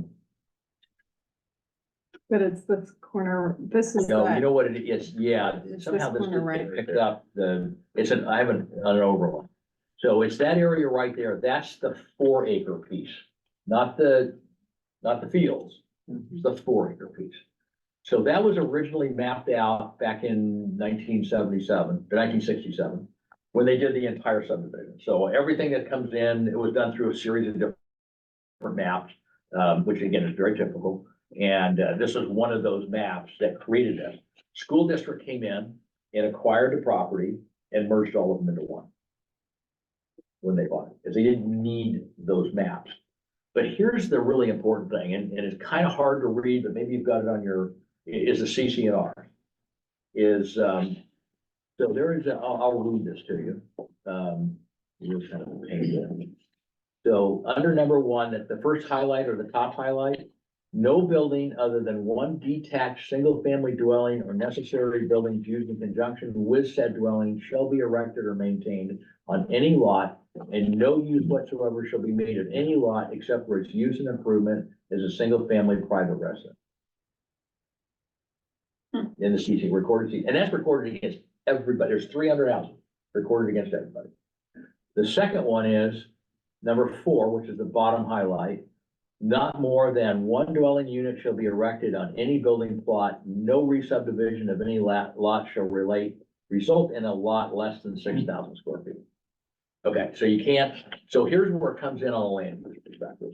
So when we looked at this 15 years ago, we said, well, this is a deed restriction, and it doesn't really matter what the local agency says. It's a deed restriction. So they could, the city, or in this case, the county could go and say, well, we're gonna rezone this to high density multifamily. That's great. The neighbor next door says, I'm suing you and I'm gonna win, and they will. So there's, again, that is a constraint. Now, the reason why I put that up there, because we've talked to a lot of different builders over the years about, well, you've already got them, even though it's all combined into one. You've got a map that was recorded at one point in time that basically shows there's 21 lots that the district picked up, along with some stubs built in. So when I look at it, and again, this is legal counsel needs to look at it, and they have, and we just went through this on another CCNR, that you're 21 lots and somebody can sue you on it, and either that or you go, it's in there. You can amend that if you get 51% of the rest of the people to agree to it.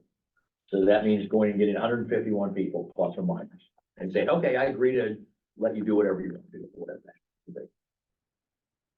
In my experience, the chances of that happening are like, it's not even close to 0, it's 0. So so again, that's something that is, when you're looking at that, it only has to do with value and potential value. So what can you do with it? What's a builder gonna say? Well, I can do 21 lots. And that's it. I've already got a map. Yes, sir. Is it legal to offer monetary remuneration for their support to change the CTR? That's done all the time. Okay, what is it? Well, Yeah. certain areas we deal with is called a bribe. No, I'm gonna do something for you. That's a developer. There I'm you gonna go. do something for you in return for you supporting my project. Cities do that all the time. I'll let you have the project if you build a park over there. Well, we're not talking about that. We're talking about actually putting money in their pockets, because that's the kind of thing these people would change. Is that, I'm not talking about that. I'm gonna defer that to the lawyer. All right.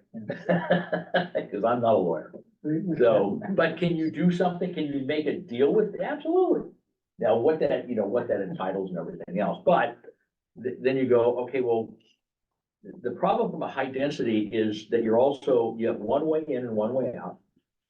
And probably maximizing the density, say doing a very high density, if you're 4 acres and you do 30 units of the acre, 120 units, there's gonna be some traffic impacts that are gonna happen, and that's gonna come up through a SEQA review. And you're not gonna be able to make the roads any wider than they are. So again, there's a lot of things on this that I mean, when you go out there and say, boy, I'd like to have a house right there. Look, you're right on the water. The views And are I can see amazing. that the next slide, it didn't pick up, but it's a flood loan. Is the next one, the sea level? Yeah, there we go.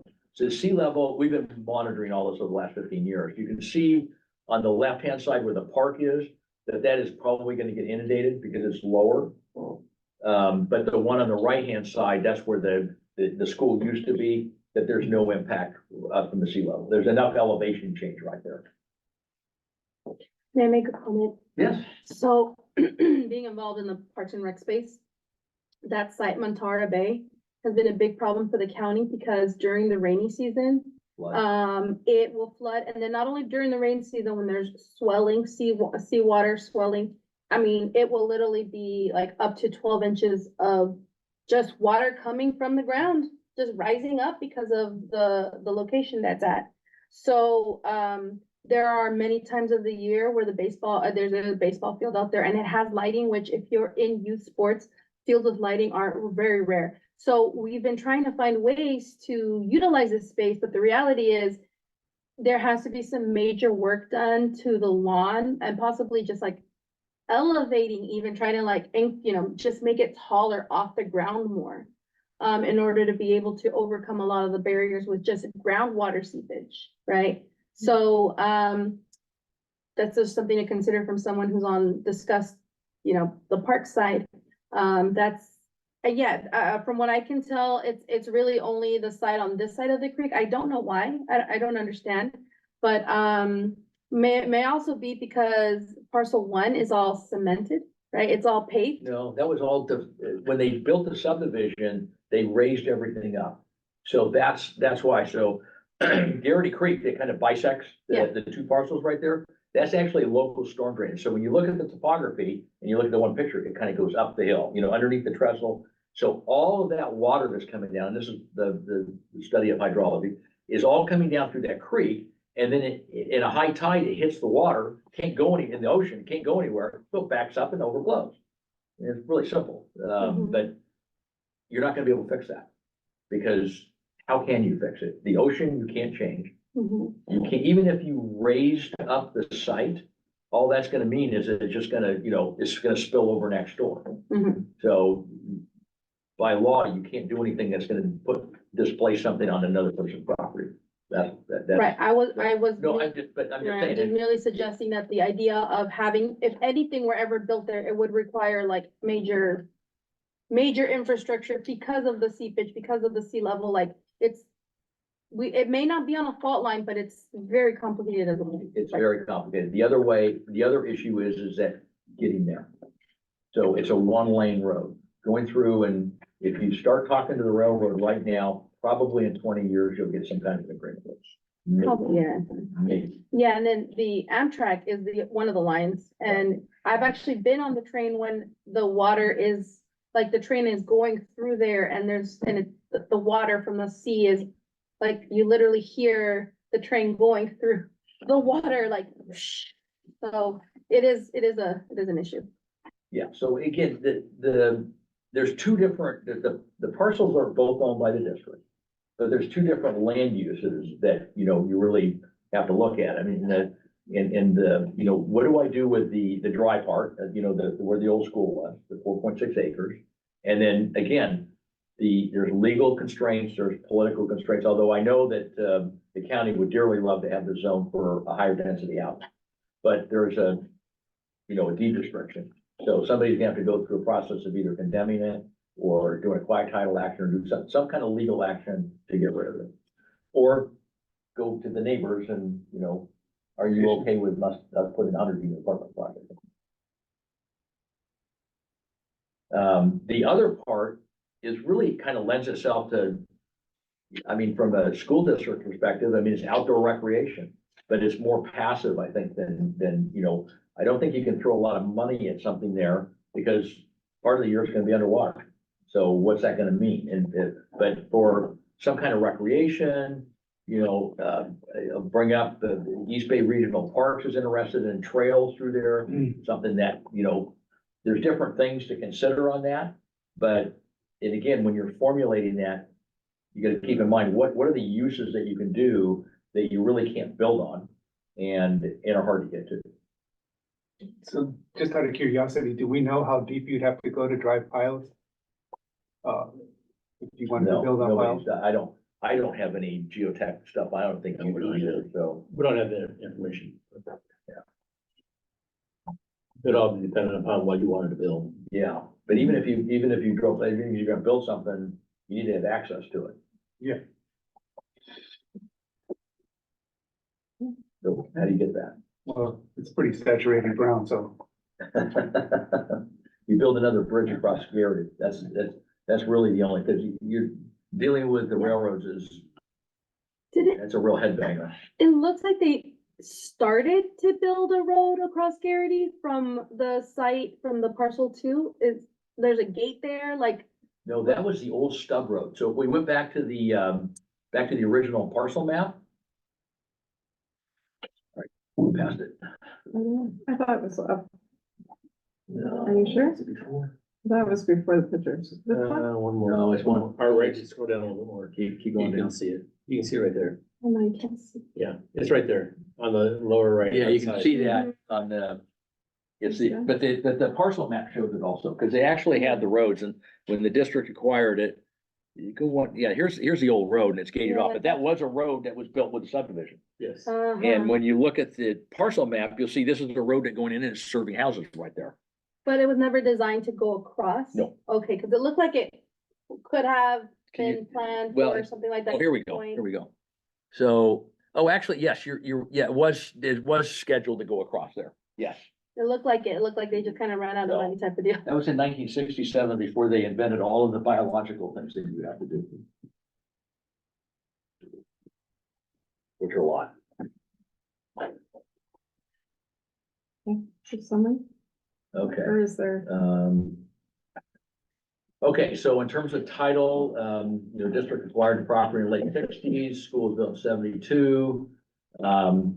I mentioned, part of the property, and that's the property that's on the south side, on the other side of Garrity is tidal, partially submerged. Buildings were demolished in 15 plus or minus. There's no recorded public access to the portion of the property, the field area. There are various easements, on portions of the property. And when I say wet and dry are like PG&E and wet are like water. So that's the term. And then the big issue from our perspective is the CC&Rs, the conditions, covenants, and restrictions, which limit significantly what you can do. Yes, sir. Do we know why the school was closed and then eventually demolished? That's a relatively young school for our district. It was closed before I got here, but I assume it had to do with attendance and the decline in attendance that was happening at the time. Still, why tear it down? The school had a configuration such that it had sunken type classrooms. It was a pod configuration, very open on the inside. It was used for offices for a number of years. We did our professional development there, I did that also. and it was just about impossible to lecture, that is to present a lesson in the physical structure and the pods that were there. So it might have been a good idea as an experiment, but in the practical sense of the classroom, it didn't work very well. That's was my experience. There was a lot of school districts that did pod construction and ended up taking them all out. Lake was kind of like that. Pods. Yeah, the one building that was the kindergarten was. So again, the last thing is just the impact of the two railroad spurs, I think it's BNSF that runs one and then Amtrak has the other one. So they basically separate and define the property lines on both sides. So again, from a school perspective, you see, you can't do it, just, you just don't, no way. So anyway, that's the high level view of the real estate that you guys are charged with looking at and coming up with thoughts and options and everything else. But again, a lot of information here. Like I said, we've got all the backup and information also, which the district has also, but we can supply that again. So a lot of stuff there. But again, there you have it. Well, thank you very much for your presentation. It was my objective to get through all 4 parcels in one meeting. And the earlier try with the earlier committee, it took us 2 meetings to get through the 4 parcels. So congratulations to everyone for getting through this in one meeting. I'd like to move on. We go to action items, which is E1, the calendar for future committee meetings and dates. Independent of the office, I made up this handout that I circulated around. The office took our notes and created a calendar, potential calendar with explanation on the agenda. So we'll probably be limited to the language as it appears on the agenda. But whether dealing with the comments that I put on the table or whether we're dealing with comments on the agenda, it basically holds the same thing. Our goal is to structure our work in such a way that we can complete everything by the June 12th meeting of the board and have the board receive the report and then take whatever action they're going to take. If we can get it done before June, in July, the district changes its complexion completely and becomes a summer school and a vacation time for people in different locations, administrators and the like. So it's really hard to do things, and then when we get into the starting the school year all over again in August.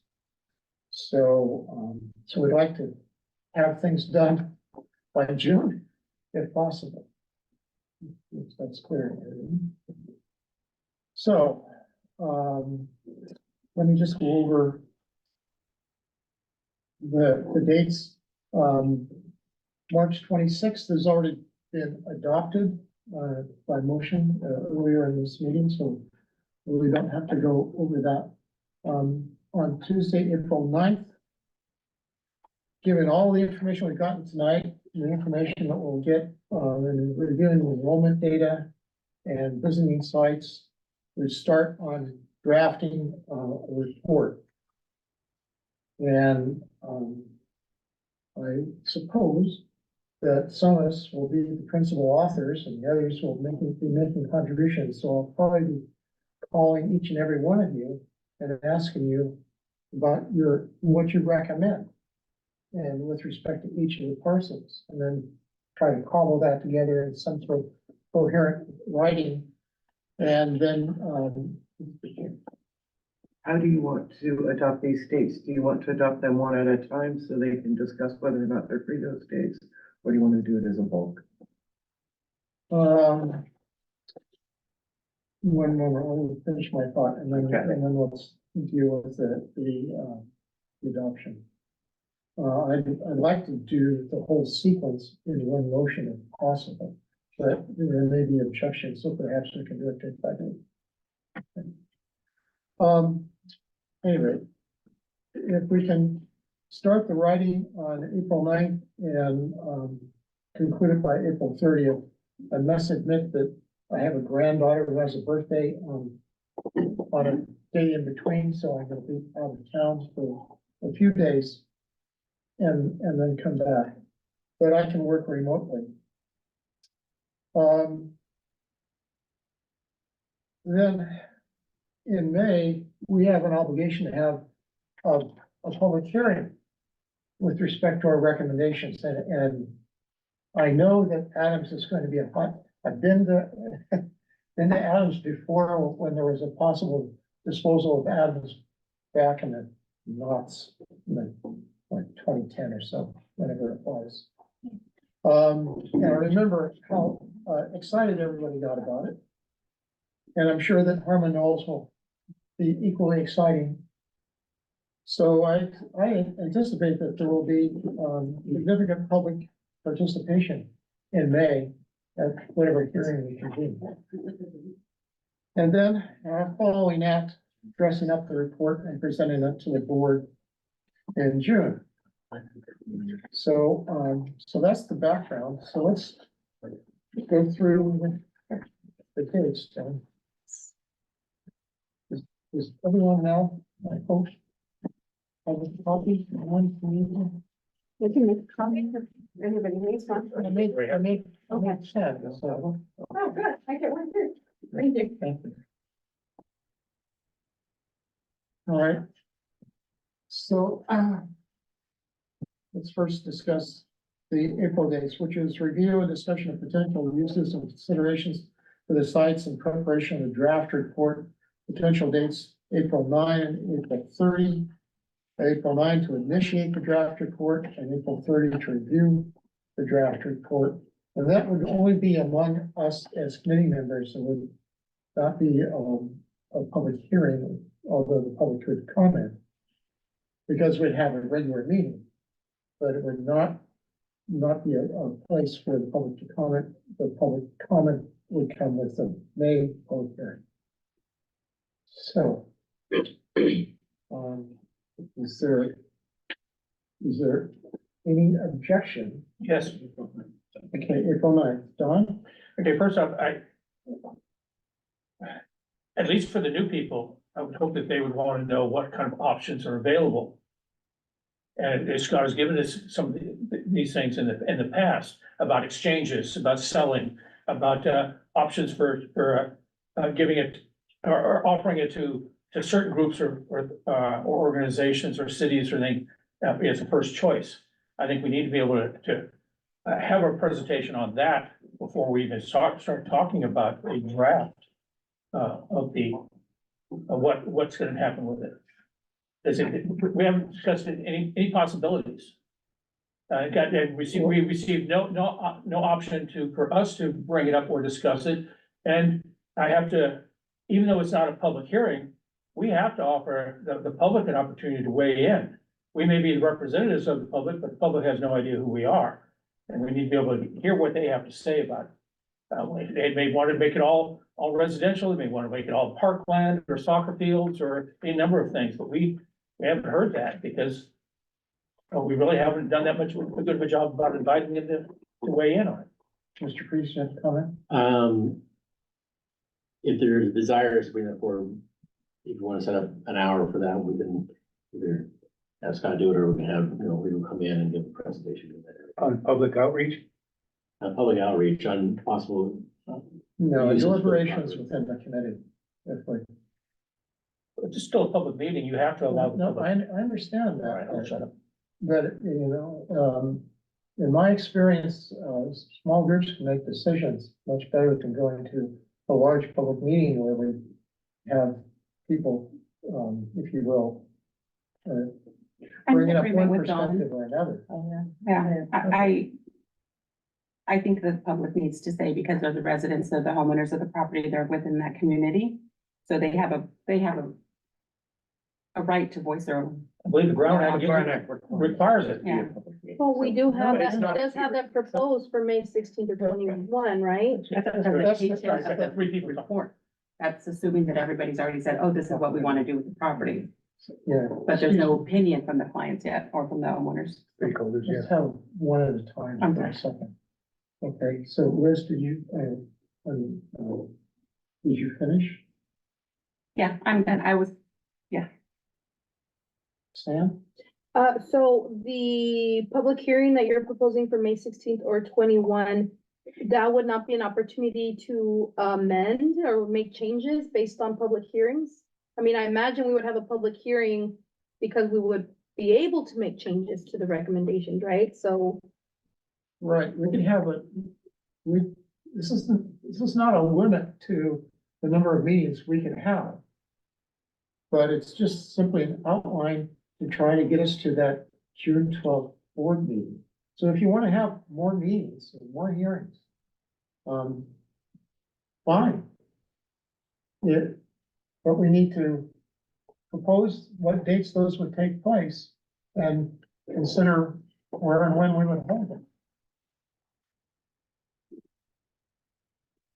yeah, I think in chronological order, I mean, we have an appointment to go see the school on the 26th. Mhm. After that, then I think everyone, well, we haven't read title reports and none of that, but he's gonna make it available to see what the options are for the school sites. Right, I mean, I know you guys have been together a lot longer and everything, But some things that I've seen, it's like, okay, well, what are they really gonna put on there? Or what is the majority looking for to present, or, you know, the houses, how we mentioned the single family residence, is it a school, park? Is it a community skateboard field? Is it soccer field? What are they gonna put? Or what are the suggestions and what does the community want? I think you guys need to look at that prior to putting a draft together. Right, there's, one other idea I want to across to you, which is we're obligated to recommend the highest and best use as Right. well. So, depending upon, highest and best use might be a recreational site, and it might be a housing site. So break out your calendars and, yes, sir. Can I make a suggestion, maybe as you, so I always look at this as like a big funnel. And you got a whole bunch of information and it's gonna come out in a really small little discrete packet at the end. So what we've recommended in the past, when you're looking at this from the very beginning of where you are, is, there's a threshold question. Do I think this is a site that the district should retain for future use? Mhm. If it's not, then what is the options with that property? That's the second part. And the options could be, as I think all you said, do you retain it for, if you're gonna retain it, then you're gonna retain it. And then what are you gonna retain it for? I wanna keep it for future playground, right? Whatever. You're probably not gonna be able to make a recommendation that we wanna keep it for a future school site, at least for 3 of the sites, because you're not gonna be able to do that. But there may be some other land use there. I mean, Adams, you could say, well, I'm gonna build soccer fields there. There's enough room there. I'm just saying, I'm not saying that that's what you should do. Please don't. But you could say that and say, we need this. And so therefore the district needs to retain that. And, so really the threshold question, does the district retain it or does the district get rid of it? And if you're gonna get rid of it, or either way, you have to have a plan. So, here's our recommendation to do something. And if you're gonna dispose of it, then the option is, okay, well, if I'm gonna dispose of this, our recommendation is always don't sell stuff and go through that process because it's restricted. All the funds are restricted and exchange it for something and, that you can actually use that generates money to the district that then supports other programs. Again, so 2 simplistic ways of looking at 2 threshold questions. Thank you. Don? Again, as was referred to as before, the OGs, the old guard, back in February of last year, we made 2 motions that were passed. One was to make a recommendation to the board that they declare that these sites, all 4 of these sites cannot be used for educational purposes. And then after that, the recommendation was that they declare them to be surplus properties. Because once those happen, then it opens the doors to other options. Because if they're not declared, if we don't declare them to be not useful for educational purposes, or we don't declare them to be surplus, the board doesn't, I should say. It severely limits what we can even recommend. I understand what you just said, but in point of fact, there is a site that's useful for a school site. And, I know from other quarters that the Highlands site is in great disrepair. Yes, it is. And so the possibility of building a new school on Farm and Knolls is not a dead issue. And so I really wouldn't like to bind the people who have just joined the committee to a decision that we made in our last. We're going to have to reverse our decision then. Yeah. Because we did pass a motion, make recommendations to the board. Then that's probably what we'll have to do, because I can just tell you that it's not an issue, and Harmon Knolls is a viable site. We need to get back. Did you guys, Well, on the agenda, so we're at April 9th. Liz had that, Carl's gonna follow up. I know. We got a little on. So anyway, You gotta let her speak. with respect to an April 9th meeting, with respect to, and changing the meeting to just, an evaluation of competing uses for each parcel. And so,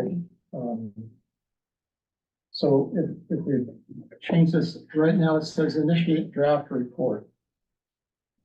So perhaps we could add, First, right, sorry. well, I was trying to stick with what's on the agenda as written. And the 49 is the date, Initiate draft report. right, but what we haven't done, to do this in order, we're saying on 49 initiate draft report. First, we need to decide, is everyone available for a meeting on 49? And then what are we doing at the meeting is the next thing listed on the agenda. Is that what we're gonna do initially? Sorry, that's all I did. All right, well, we'll go on. Okay, would everyone please look at the agenda?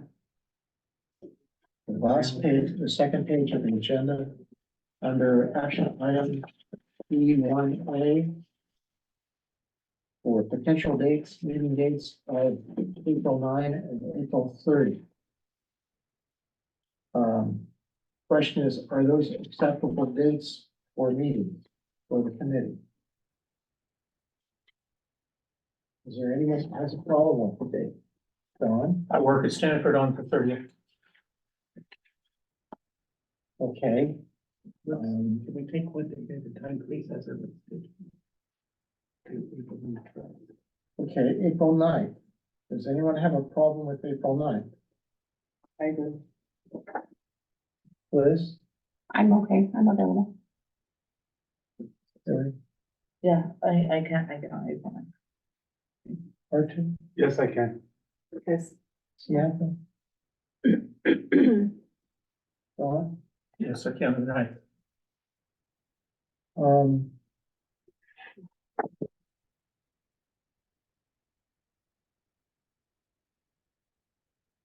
Well, look, you said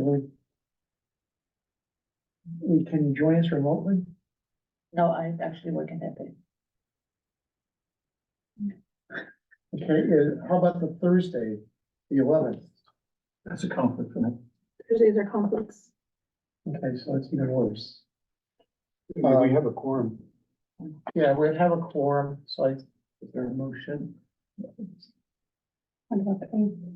Would anyone like to make a motion that we meet? Point April of 9th? clarification, it's just about meeting, not about what's on the agenda, correct? Correct, Okay. just the meeting date. Thank you. I make a motion to adopt April 9th as a meeting date. Any discussion, further discussion? In the absence of any objection other than, shall I go down and do a roll call? No, sir, we're skipping a couple of steps. So first we needed a second, but we went right into discussion, so we'll ignore that. But Did you second it? it was Okay. my understanding if we went into discussion, we didn't need a second. Correct, and that was what I was gonna remind you, so that we slow down a little, so we get those seconds. We have to ask for objections. If there are no objections, we can't say that. If we're Okay. saying, no, yeah, it's just a. Are there any objections To the April 9th. to the April 9th? We haven't settled on a topic, we just April 9th. Lupe, are you objecting? I'm not objecting since everybody seems to be making that date. It has been adopted. Okay. I think well, let me go back up. So, well, look, you can't make it. Liz is okay. Is that shall I treat that as a yes? Yes. The motion already passed, there was no objection. She did not. She did not object. She said she did not object because everybody else was okay with meeting. She Okay, did not object. all right. April 9th is adopted. Yes. April 30th is not adopted. I heard several objections. So, On April 30th. wow. How does the following Thursday work for the group and for the board? Yeah, I was thinking about the week before, which would be the 23rd. We have a break in April from the 1st to the 5th. So this would be the week earlier would be the 23rd. So April 23rd. Any objection to April 23? R2, you may, if I don't make it back from Utah in time, you may have to run the meeting. Sure, that's fine.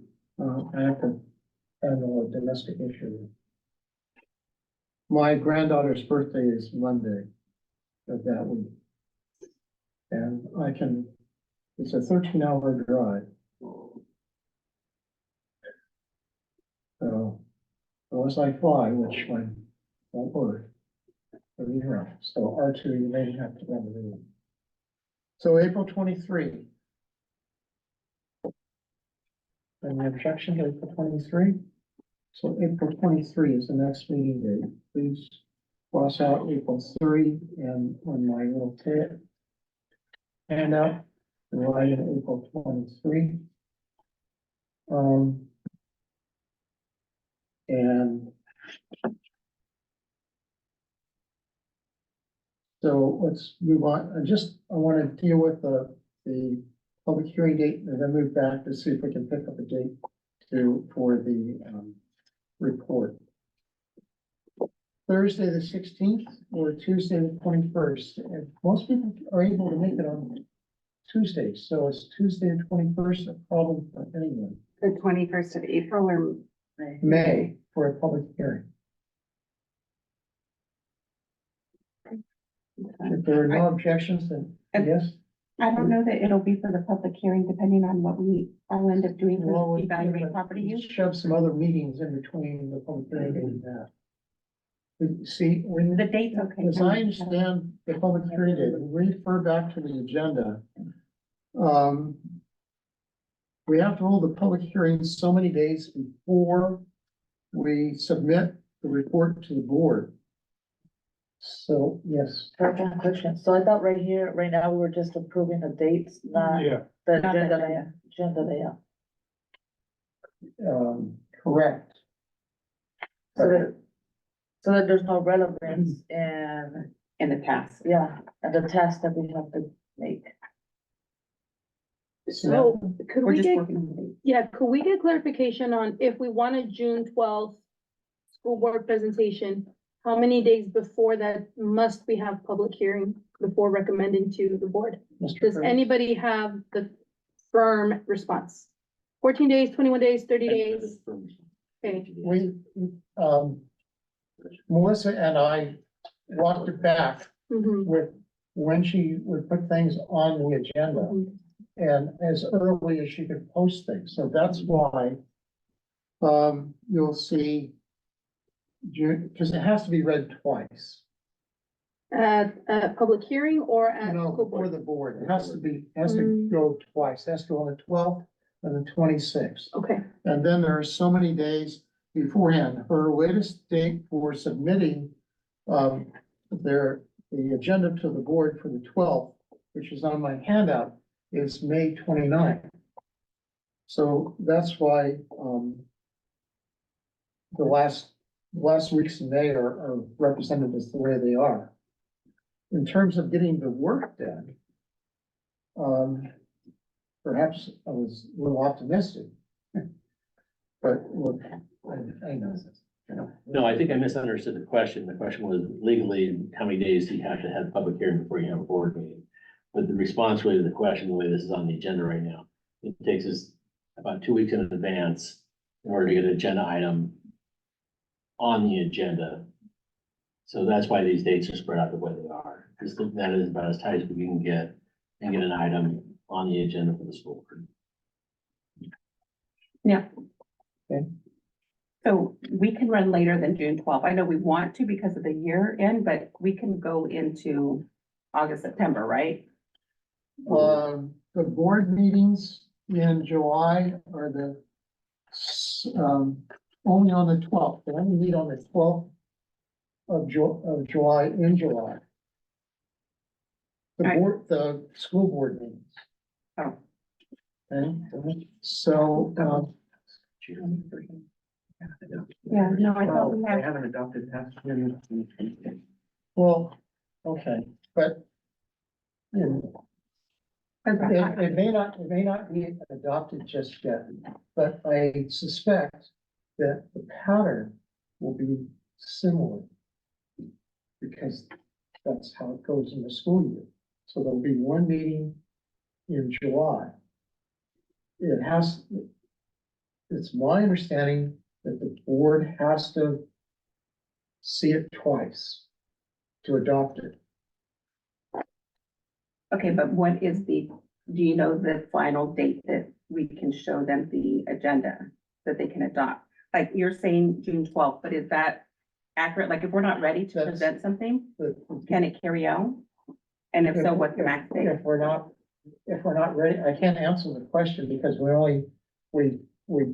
walked it back from the 12th and the 26th of June, the two meetings in But June you're setting June 12th as a date, for the first presentation to the board. but why is that a date?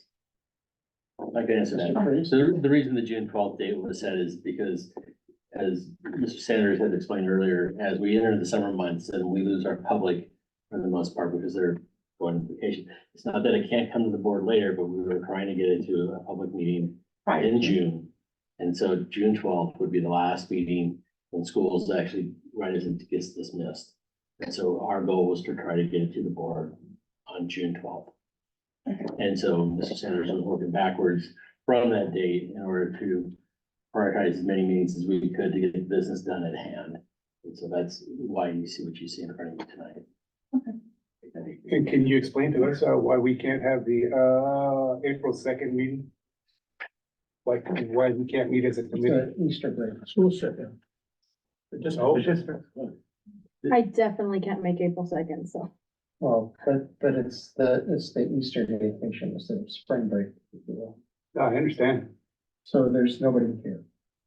Oh, it's district staff are off too?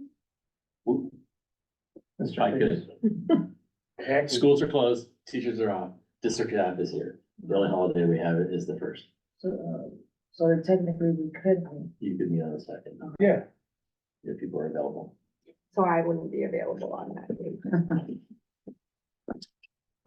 And Samantha's not available on But there that would still date. be a quorum otherwise. If five other people. Five of us, instead of seven. Yeah, That's the okay. quorum. I didn't mean to throw a wrench into it. I just wanted an answer to that. Yeah, we've adopted the night so far, I just wanted. and the 23rd of the And the 23rd. So the next dates are, next So, 15th or 20th. So with respect to, April 2nd,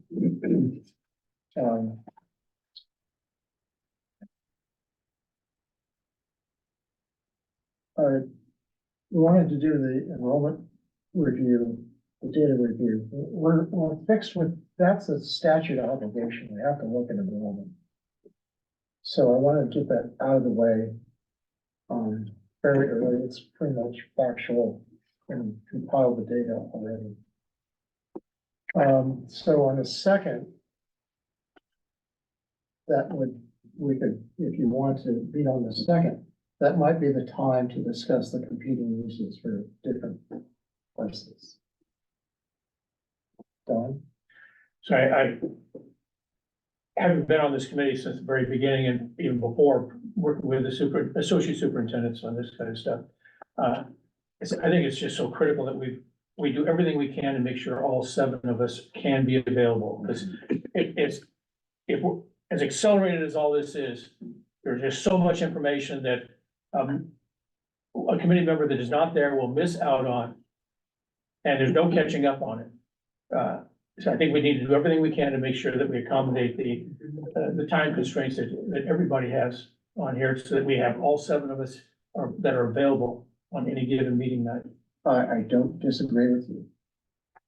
But, I've listened to, discussion about uses, competing uses and things, and the question is where to fit it in. And how did, as a result of doing those things, how to start drafting up a report. It's relatively easy to put something on a computer and alter it, or to have, if you will, I've sat in meetings in schools where we worked on documents as a group and edited them from our machines. Same document, everyone all together. So it's possible to work on these things in a collaborative way. The question is, how do we fit all the competing needs of the committee members and the public? So, and meeting every 2 weeks, in my humble opinion, keeps the momentum going. Meeting every week tires people out. Meeting every 2 weeks keeps the momentum going. Meeting monthly slows things down and we don't get anything done. So I'd like to keep the 2-week intervals. And the only reason I came up with the April 31 was rather personal, because I had a granddaughter that had a birthday on the 22nd. But I'm relatively happy, you know, and the idea of having a vice chairman is to keep the darn thing going. So if we just keep going, every 2 weeks will be the 9th and the 23rd of April. And then 2 weeks from that is the 7th of May. And then the 21st of May. So we could fit in 3 meetings between now and then. Actually, yeah. So the 26th, so we do the 26th, the 9th, the 23rd, and the 7th, and then have a hearing on the 21st. Except that there's the objection of the 21st, as I recall. I think people are getting confused without putting the month in front of the date, sorry. Just hearing what was coming from government. Oh, I'd like a whiteboard at this stage. Yes. Do you all have a district calendar? It's in part of. It's in the agenda. It's in the agenda packet. We're gonna get, Turn to the district calendar. Ta-da! Thank you. I'm starting to back in my own. Ron?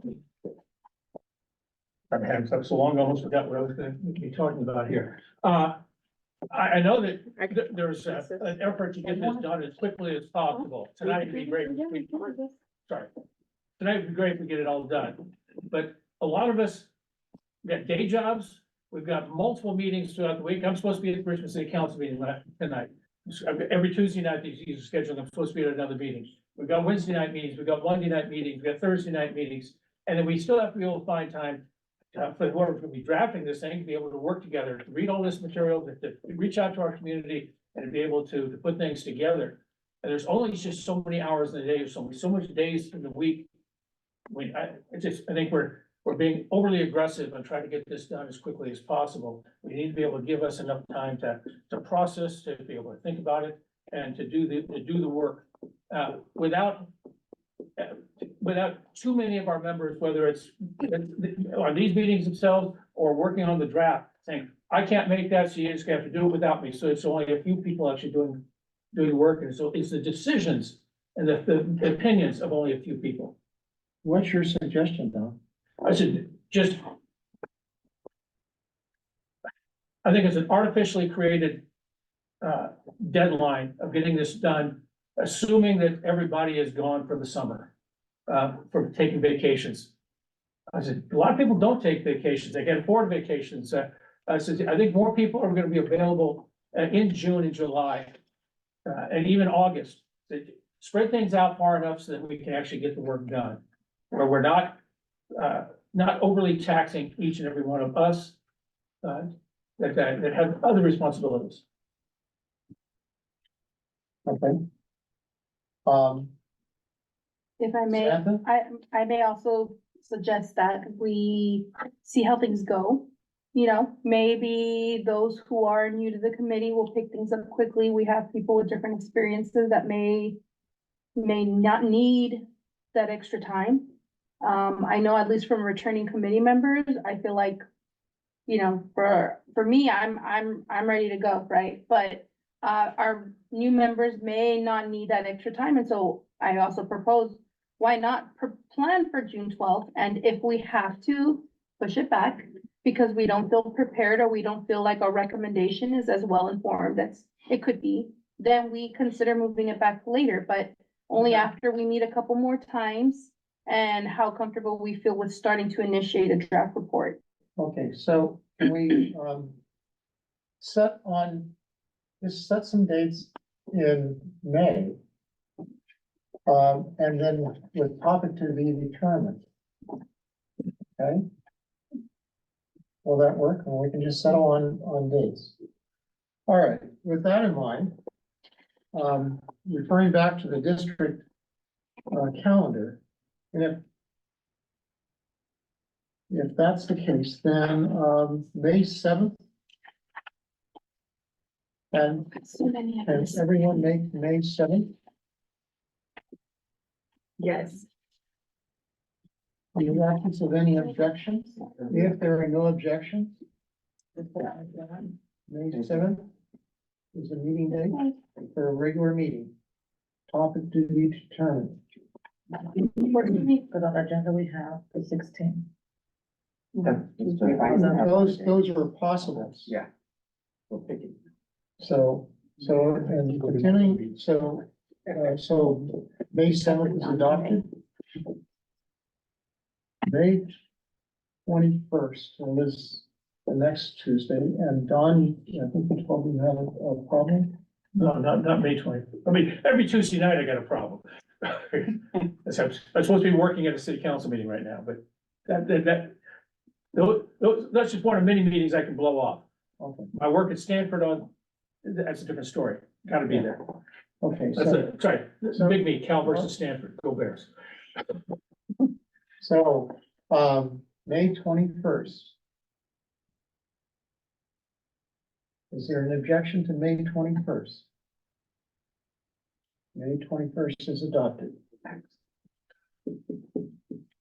Moving on into June.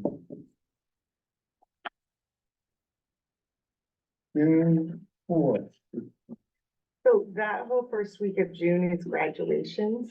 So, yeah, so, So I mean, the committee could meet without me, but I will be tied up in graduations. okay. The last day of school is the 7th. Yes. Is the 11th? Summer is the That's 11th? fine. Mhm. 11th? June I won't 11th? be available, but You won't be available? Mhm. So if we, I mean, yeah, I don't, because I did it before, if I miss one, I don't think it's the end of the world. Okay. June 4th? I think from the district perspective, those staff would have a hard time supporting a meeting the week of school. There's a lot going Okay. on. I'm sorry, you think 6/11? No, 6/11's fine, but going back to 6/5. 5 would be, Yeah, six, very 6/11 difficult. works better than 6/4, right? And if two of you guys are out on 6/11, maybe 6/11, I could make it, so we're, I can't. yeah, it's just a. So we're down, well, okay, good. All right. Okay, Okay, Liz? And I would be okay. As of right now. yeah. Are there any objections to 6/11? Okay, 6/11 is adopted. And let's get one more over here. 6/25.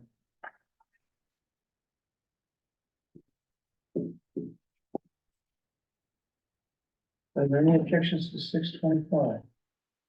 I have to double check. I think I leave then.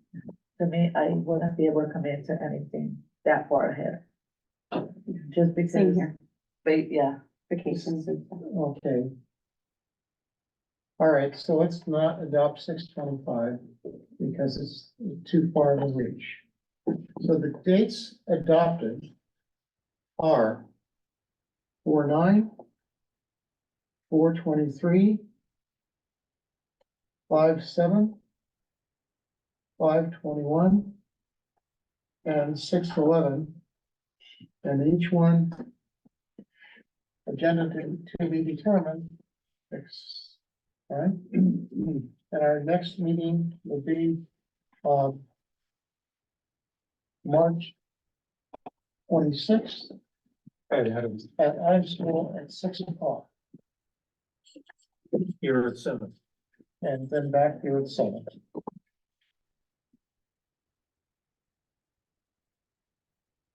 Okay. That concludes, the best of my knowledge, the action items for the day.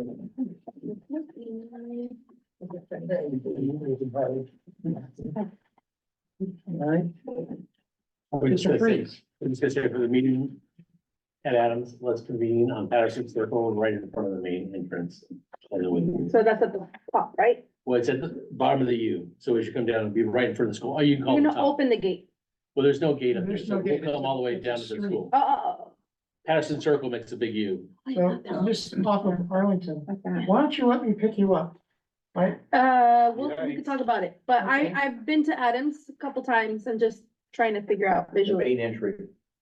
Where it says Adams. Mhm. I'm sorry, I just took my pictures of that. Off of Arlington, yeah. yeah, straight down from the church. So do we know who owns that, Patterson? Do we know who owns that piece of property? The church owns the property. The street. The street's a public street. The public street. Public street. Patterson We Circle. What were you gonna say, Don? Okay, that was in dispute with the charter school thing. It Yeah. Came up before. It's a public street. It's a Okay. right of way. County. County. There's still right of way. That's a question. Do you know where we'll have access to the student enrollments and stuff? The district enrollment? It's the next meeting, right? Our next meeting is supposed to be that. Yes, we'll post that on the agenda. Yeah. We'll post it on the agenda. No, we'll post it with the agenda. I've already made a spreadsheet with 5 years of data for every school in the district, including the charters. That's current right now? Let's look Yeah, at that. It's historical. it's not the current enrollment, it's the enrollment that from 2018-19 academic year to the 22-23 academic year. It's public information on edsource.org. You can see, things change with COVID. A lot of people don't, Well, the COVID years are included. yeah, but since then, returning kids and kids going to charters and different things have happened since then. Yep. Big difference in schools, Well, enrollment is a moving target. of course, but I don't want to compare 2018 and 19 because it's not the same anymore. The capacity of the school, each school site is actually a fixed, it's a fixed number. So we're going to prepare a document, that we will bring forward that will discuss the enrollment on, and it'll be posted, the Friday before as it is. And Friday at 7. At least 72 hours before. Okay. No, I mean, it'd be great to have, if it was on Friday, but this was not till Saturday night. It just depends on staffing's ability to get it done. Will there be projections? This is done. I'll hang on. Liz has a hand up. sorry, one more question. Scott, will you have the title reports and CCNRs for the properties available? They're already available. You got them. Did you need me to resend them to you? You can resend it to her. Okay, Art? So, are we gonna have to have a discussion about Harmon Knolls and, undo what has already been done as far as, Well, pass a new motion. yeah, Uh-huh. we will, right? I think so. We'll have to put it on the agenda, but Right. yeah. Right, and then, my last question was, what are you doing for outreach to the community? We'll work with the committee and we'll work with the communications office on outreach. Yeah, we do that. Okay, one last question, then I want to entertain a motion to adjourn because we're running over something. Well, one other question. How much of the last committee carries over to this committee?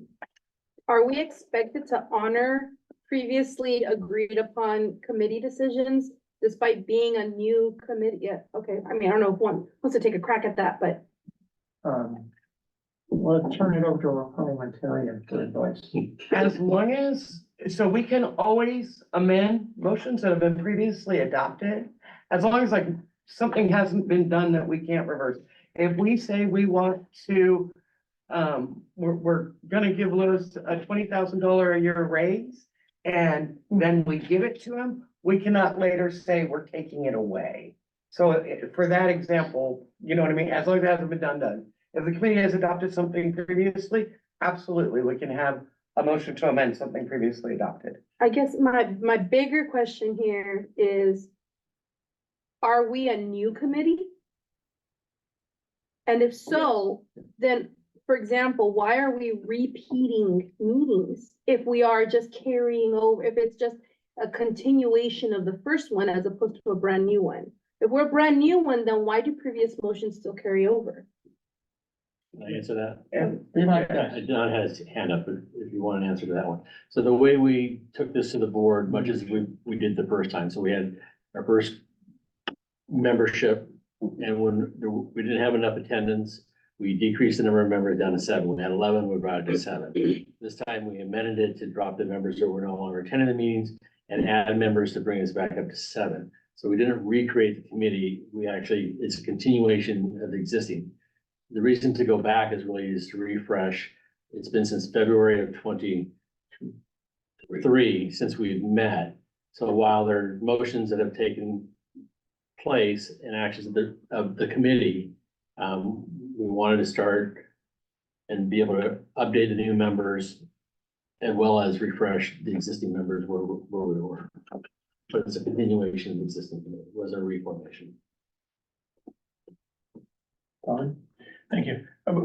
When it comes to outreach, as soon as we determined that we were going to be meeting at Adams, I sent out a notification to the East Richmond Neighborhood Council, an hour and a half ago, so they get the word out to the community there to join us if they want to, on that Tuesday night.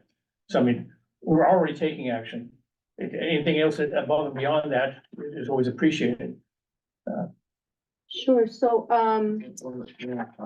we have to, as a committee, agree to outreach, right? pardon me, Mr. Chair, that's actually needs to be a committee, that needs to be a agenda item. And so perhaps outreach can be placed on the next agenda item so we can discuss it. Okay. Good, understand. All right, so I want to thank everyone for attending. And you do this, Mr. Chair. And my parliamentarian tells me that I can just adjourn. So, meeting at 7:11 committee is adjourned. Thank you all. Thank you.